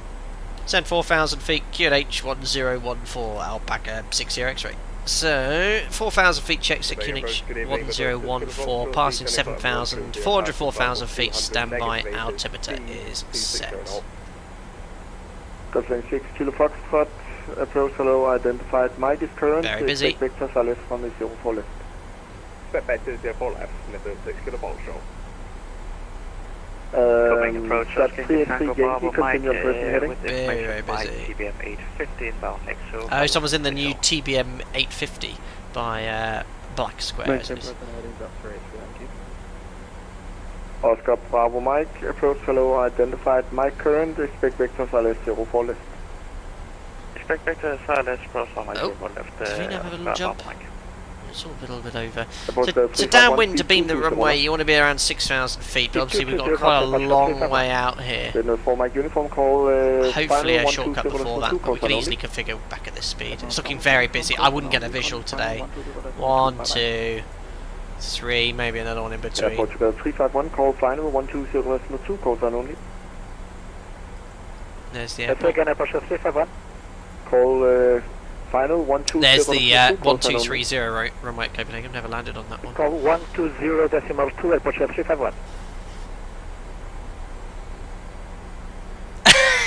Cheers, Will.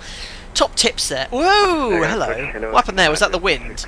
Hello, speed. Disconnect order from all. Let's get some first on here. Never want to be below the up speed. So, the auto throttle's not bad in the 7.3, but it won't react quick enough to stupid updates from Microsoft Flight Simulator. The auto throttle in MCP speed. Red North 1123, descend flight level 80. Flight level 80, 1123. Gosling 6 Kilo Foxtrot, descend. Yeah, look how far out this guy has gone out, and he's the same height as me, so I just want to do, again, VS 500 feet per minute here.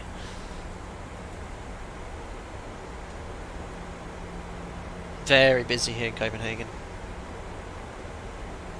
Well, yes, thanks for your top cooking tips here. Here's a pro tip: if you want excellent mashed potato, use a rice and not a masher. If you want super duper smooth, then use a silicone spatula and a fine mesh colander. See, I use a masher, but then I use a mechanical whisk as well, and milk, and butter, a bit of salt. Very smooth. Or you can get Aunt Bessie's mash and just add a bit of milk to that. That's usually quite nice. The frozen one. So if I was just being cleared direct to airport, we'll descend to 4,000. Packer 6 X-ray, call final 120.2, call sign only. 120.2, Alpaca 6 Sierra X-ray. Thanks to ATC, sir, bye. Red nose 112. He's too busy. Final, hello, Alpaca 6 Sierra X-ray. Alpaca 6 Sierra X-ray, hello, identified speed 200. 200 knots, Alpaca 6 Sierra X-ray. So we'll bug the up speed. And that's 207, and he wants 200, so I need to select flap 1. And we'll now bug 200 knots. There's the red tape, max speed's 250 knots with flap 1.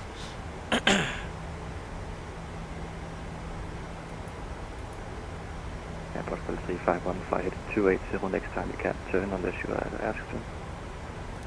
So I'm not really looking at VNAV here because I think what I'm going to do is maintain heading after FPUC, because that's the clearance.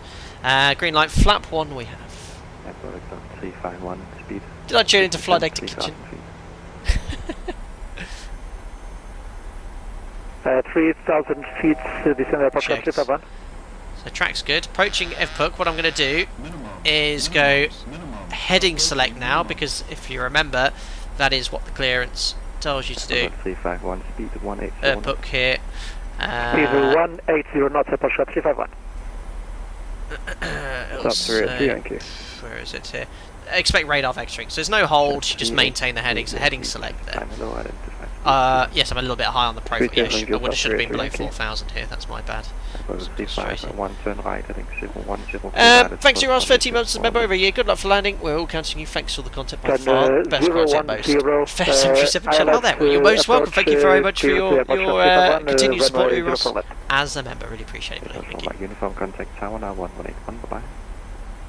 So I can't do a CDA now. We are going to level off at 4,000. There's nothing we can do because we've got this restriction at 4,000 feet FPUC and we're on the heading. So you just have to make left heading 135. Left heading 135 degrees. Alpaca 6 X-ray. So yeah, CDA impossible. Certain airports it is because they have these restrictions.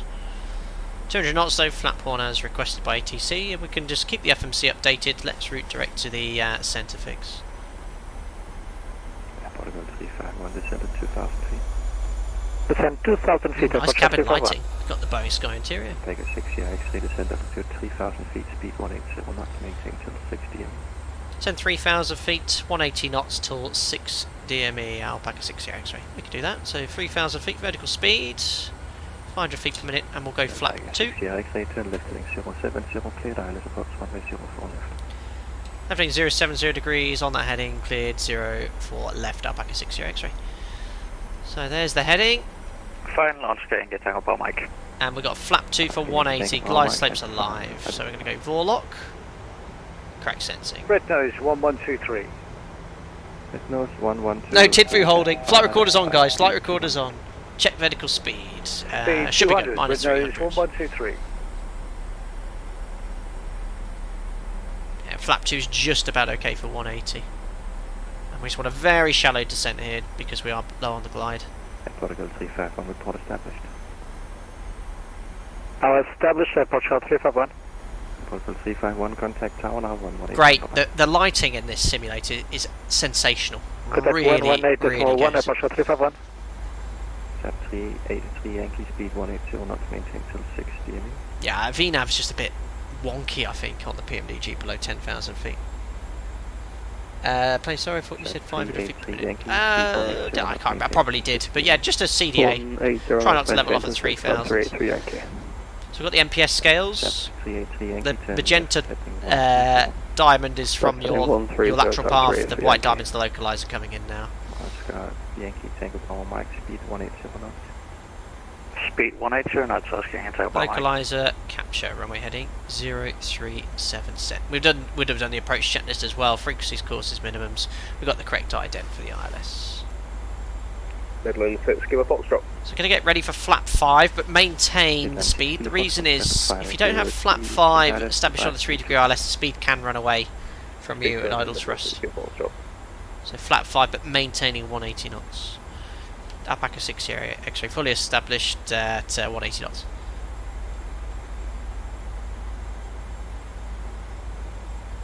That's 1123, speed 180. Not quite fully established. Arm approach now. Speed 180, 1123. Fly slope capture. Missed approach altitude 3,000 feet is... It's not coded here actually, but it should be. But it is set. 3,000 less than 070 degrees, cleared ILS 04 left, stop 33 Yankee. Traffic ahead is just over 5 miles. Decent spacing here. You could probably at Heathrow get another aircraft in that gap.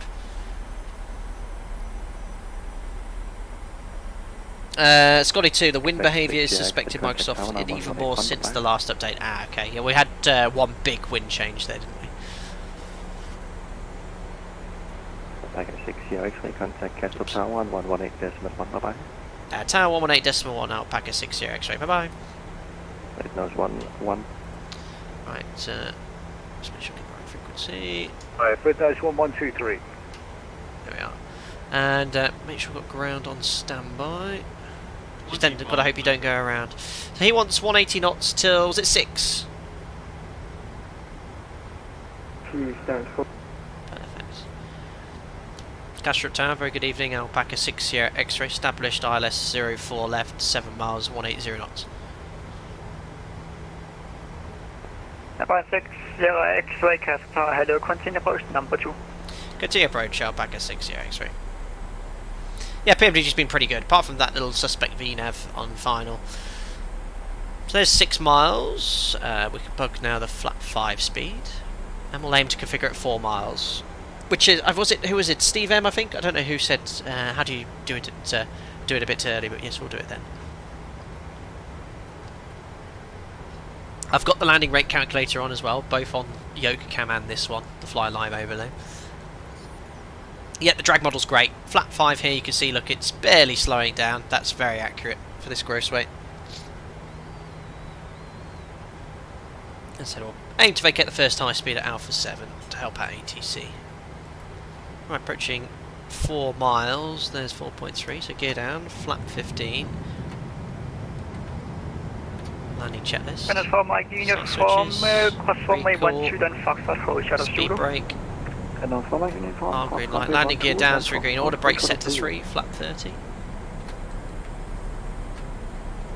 You want to be selecting flap 30 around the white bar. 04 left, clear to land, wind is 320 degrees, 7 costing 17 knots.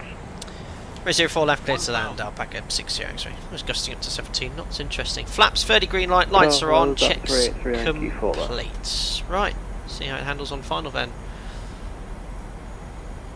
Disconnecting order throttle, 57%, disconnecting order pilots. Looking good. Continue, is that 383 Yankee? No, it's for Mike Beautiful. Pitch power spot on. Spot on. Can't fault it. Really good. 121.625. Bye-bye, thanks.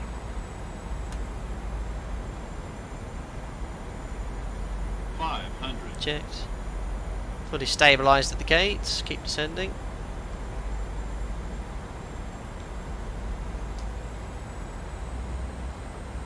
A little bit low on the pappies. So I'm looking at the pappies now, no longer the glide slope. 300. Checked. Approaching minimum. Checked. Keep the runway, same point in the windscreen, but don't forget to look towards the end of the runway. In the flare, continue. Smidge low. That's okay. Checked. 50, 40, 30, check. 20, close. 10. Hold the altitude. Bit off the centre line here. Nice. Speed brakes up. Reverses. Oh, it's meant to be idle, isn't it? Oh well. 100. No one make any noise complaints. There's the first high speed coming up. 80 knots.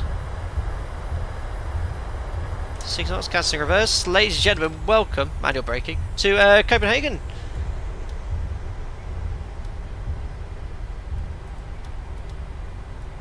How was that landing rate? I think it was okay. Minus 100. Flight recorder's on. Flaps coming up. Nice high speed here, just keep the speed up. 30 knots straight onto the taxi rail. Flaps coming up. Speed brake stowed.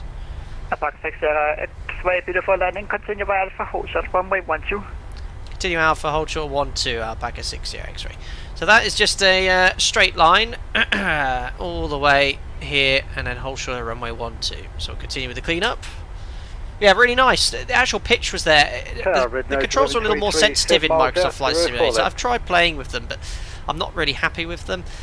Settings, I can't seem to make changes, but it was okay. You know, a pitch to closed thrust levers and healthy attitude. It was nice for you guys. You know, you're going to be more than happy with it. It's absolutely fine. The trim, where's the trim setting? Yeah, trim's about where it would be. It's good. The PMDG is really good. Right, I better fire up this GSX business, hadn't I? Now, I'm going to have to wait until I get my stand assigned, aren't I? Oh my god. Right, I'll wait until that happens first. Find out what gate it is, and we'll go from there. But I've booted it up in the background. I'll pop that in there. Rest of clean up, 3,100. We'll set that to 200 knots. Turn that off. Steady, probe off as well. Nice straight line, easy to do the cleanup. But the thing in Microsoft Flight Simulator, I can let go of the rudder, take my eyes off, and I know it's going to be in a dead straight line. The real aircraft is really vulnerable to strong crosswinds hitting the vertical stabilizer, and you have to often make constant rudder inputs or tiller inputs whilst taxiing. Hopefully Tanner won't tell you off for the reverse noise. No, hopefully not. The inertia's very good. Sort of lost only about 10 knots here. Bit of slope. It's nice. So slight left turn coming up, then holding short of runway 12 at Alpha. Clear to land, 0 for left, red nose 1123. That's 383 Yankee, welcome to Copenhagen, taxi via Alpha, hold short runway 12. Alpha Shuttle 12 is up 383 Yankee. Ah, fantastic. This is so good, guys. You guys don't know how lucky you are to have all this in desktop simulators. Oh, it could be a work. The immersion, the ATC, VATSIM, the airport scenery. Yeah. It's insane. Absolutely insane.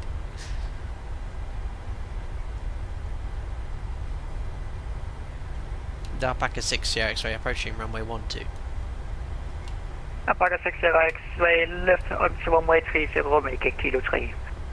Left onto 1230, vacate kilo 3, Alpaca 60 X-ray. Ah, a fire truck. I was just saying how realistic it was. I'm about to smash run into a fire truck. So left onto the runway, right on kilo 3, and we've been cleared to enter an active runway. So, well, even if it's not active, we put the strobes on my operator, and we'll make a left turn here.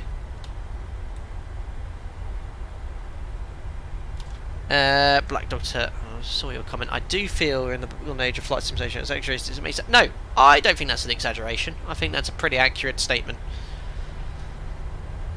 They're so good. This is actually very realistic as well. You see, look, I've got the turn off and taxi lights. They are as rubbish as that on the halogen lights. It's pretty accurate. Sometimes you have to put these on, but you don't want to do that when you're taxiing on a parallel runway with someone landing. It's going to really blind them, as your beams would on your car. Yeah, if there's no one ahead, I sometimes use the fixed landing lights just to identify taxi lines at night. The LEDs are much... to be fair, yeah, what am I talking about? These are the LEDs, aren't they? They're like the halogens, the LEDs in the PMDG, so they need to fix that. There's kilo 3. This is the flight... Contact the apron 121, that's my 625. 121625, thanks to the ATC Alpaca 60 X-ray. Bye. Right, vacated kilo 3. We're just going to vacate the runway, take the strobes off. So I was getting it to about Mike 360 and back on the ILS. I'm just going to hold it here. Over to apron control, see where we're going, and I can use GSX. Apron, hello, Alpaca 60 X-ray. We just vacated 1230 on kilo 3. Alpaca 60 X-ray, roger that taxi, stand Alpha 15 via Lima and Yankee. Alpha 15 via Lima and Yankee, Alpaca 60 X-ray. So Lima and Yankee for stand 15. Right, let's get GSX up then. Request taxi. And that is Terminal Apron Alpha. Skyman 21 Echo, taxi Romeo Bravo. Alpha 15. Ooh, with APIS. Yes, Romeo, please. Bravo, Follow me. Yes.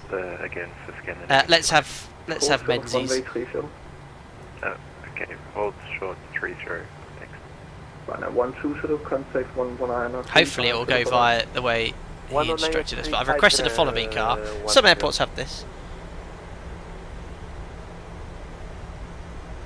I've at least requested the correct stand.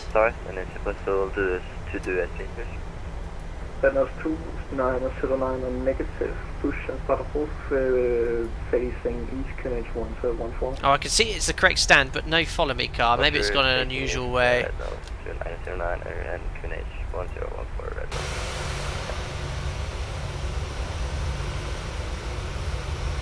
Well, Alpha 14. Hello, 3 Yankee, Zulu.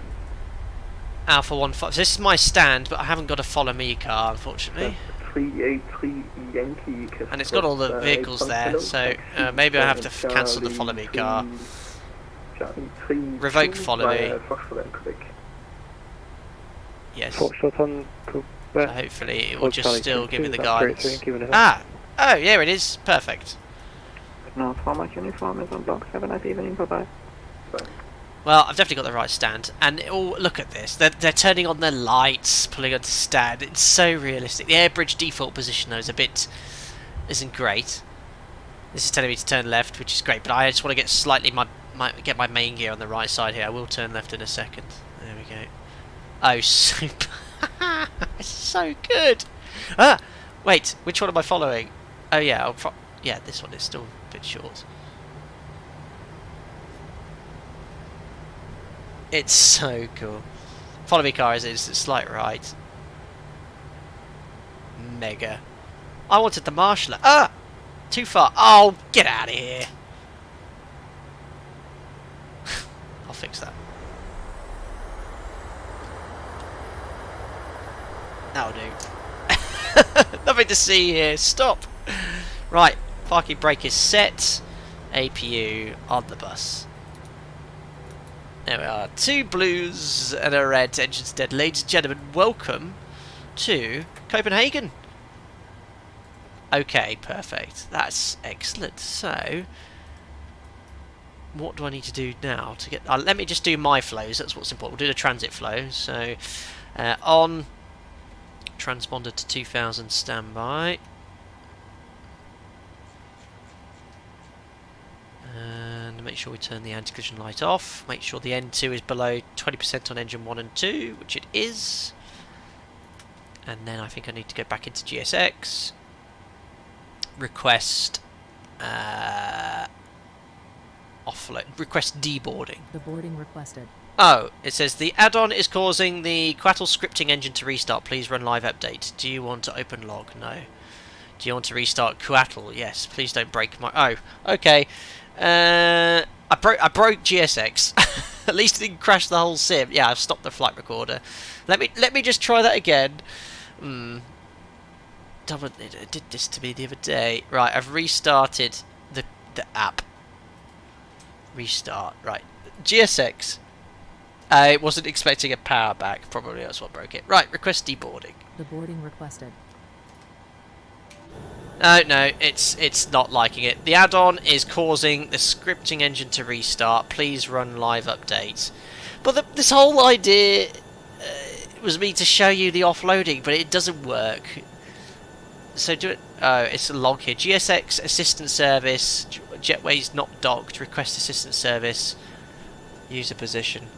Oh, Tom, I think it's a bug with the scenery. I've had the same at Fly Tampa Boston. Oh dear. Has anyone else had issues with Fly Tampa scenery? I'll run the live update one more time, just because I think some people... I want to see the passengers get off. Let me run the little program they have. I am sorry about this. No, it worked perfectly yesterday when I arrived into Ålesund. So yeah, it could be a scenery. It's just GSX things. Okay. Let me run it one more time. The actual program. So I've got here GSX, yeah, desktop, run the app, the update center. Right, running that now. Live update. Maybe it has an update. Next. Lucky you being in the gate, Captain, only now fully established on the ILS for 4 left, and there's a few in front of me. Hope the landing is good. It was good. Yeah, it was good. Oh, it's downloading an update. Performing step of 1 of 38. Okay, let's see what this does here. Use left control shift F12 for the menu rather than turning it off and on, which can mess it up. Okay. It's doing an update now. But how long this is going to take, I don't know. It's saying performing step 1 of 38, updating now. So I don't know if it's doing an update. Or how? Well, I know it's doing an update. I don't know how long it is. It's going incredibly slowly. That's all I can say. I mean, I can share the screen with you, but it's yeah. I don't think I'll have time to do that and show the offloading, which is a shame. Captain, the passengers are refusing to deplane. Brilliant. All right. Well, I'm going to cancel it, guys. And I'll do that another stream because I haven't got all day to do that. Alright, well, I'm very sorry that you couldn't see them offload. It looks like GSX is doing some interesting things, and I'd like to catch the sprint race as well as some of you would do too. Anyway, yeah, aircraft very good overall. The PMDG 737 behaved as expected. Some little finicky things, but the landing was quite nice. The modes generally work very well. Best 737 we have in Microsoft Flight Simulator.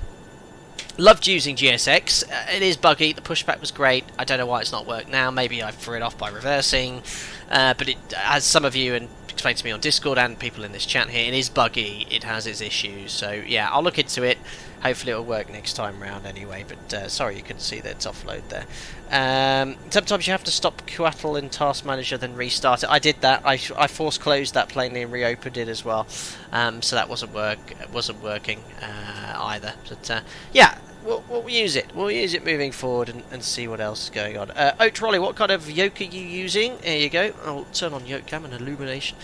We've got the Boeing TCA yoke here and the thrust levers too. Absolutely. The yoke's fine. The thrust levers are okay. The quality is not so good, but the yoke I'm a big fan of. Don't forget to put the gear down. But yeah, thank you very much everyone that tuned in. It worked. It worked during the test sector, as you guys all saw yesterday on the test sector. It worked fine. So I don't know. Right, I've logged off of VATSIM. Let's get the aircraft reconfigured for approach. That's the only other thing with Microsoft Flight Simulator. When I want to do replays, I need to load a panel state.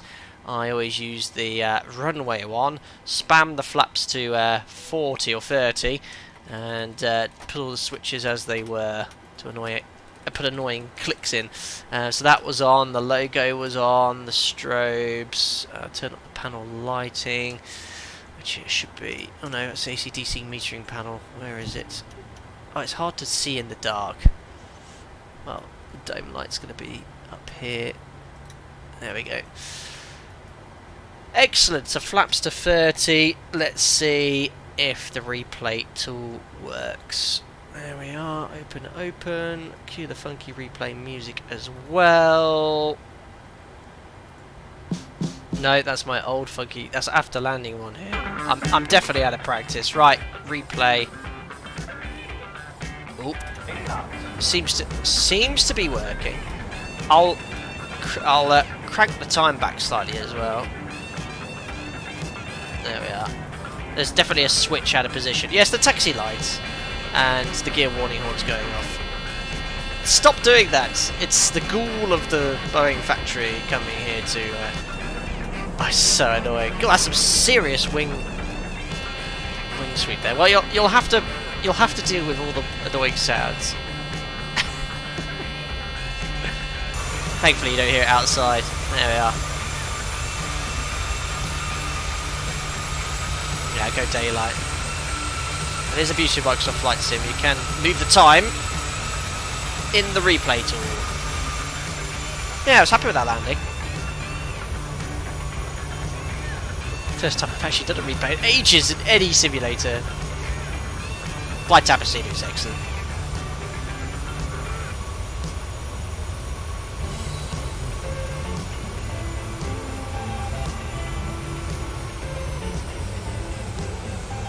Yeah, that was lovely. Right on the aiming point.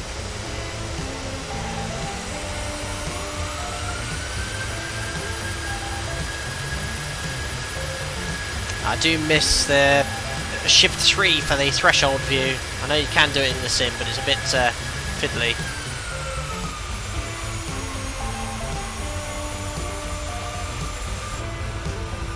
Ignore the spoilers, that's just the replay.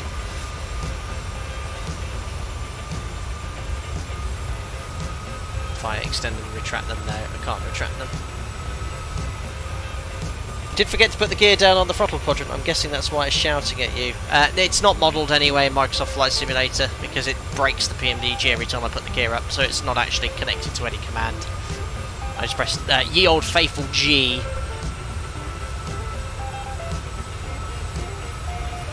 Martin, if you're using the free flight recorder tool, I find it works better if you exit sim main menu, spawn and land. It tends to stop it crashing. Oh really? I've never had it crash. It is good. It is the free one, but it works quite well. Just the different views. I mean, this is quite a cool view to offer. Yes, unfortunately it doesn't remember the configuration.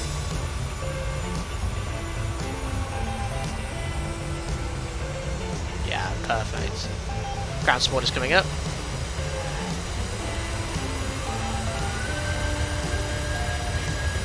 It does move up and down on the struts as well, doesn't it?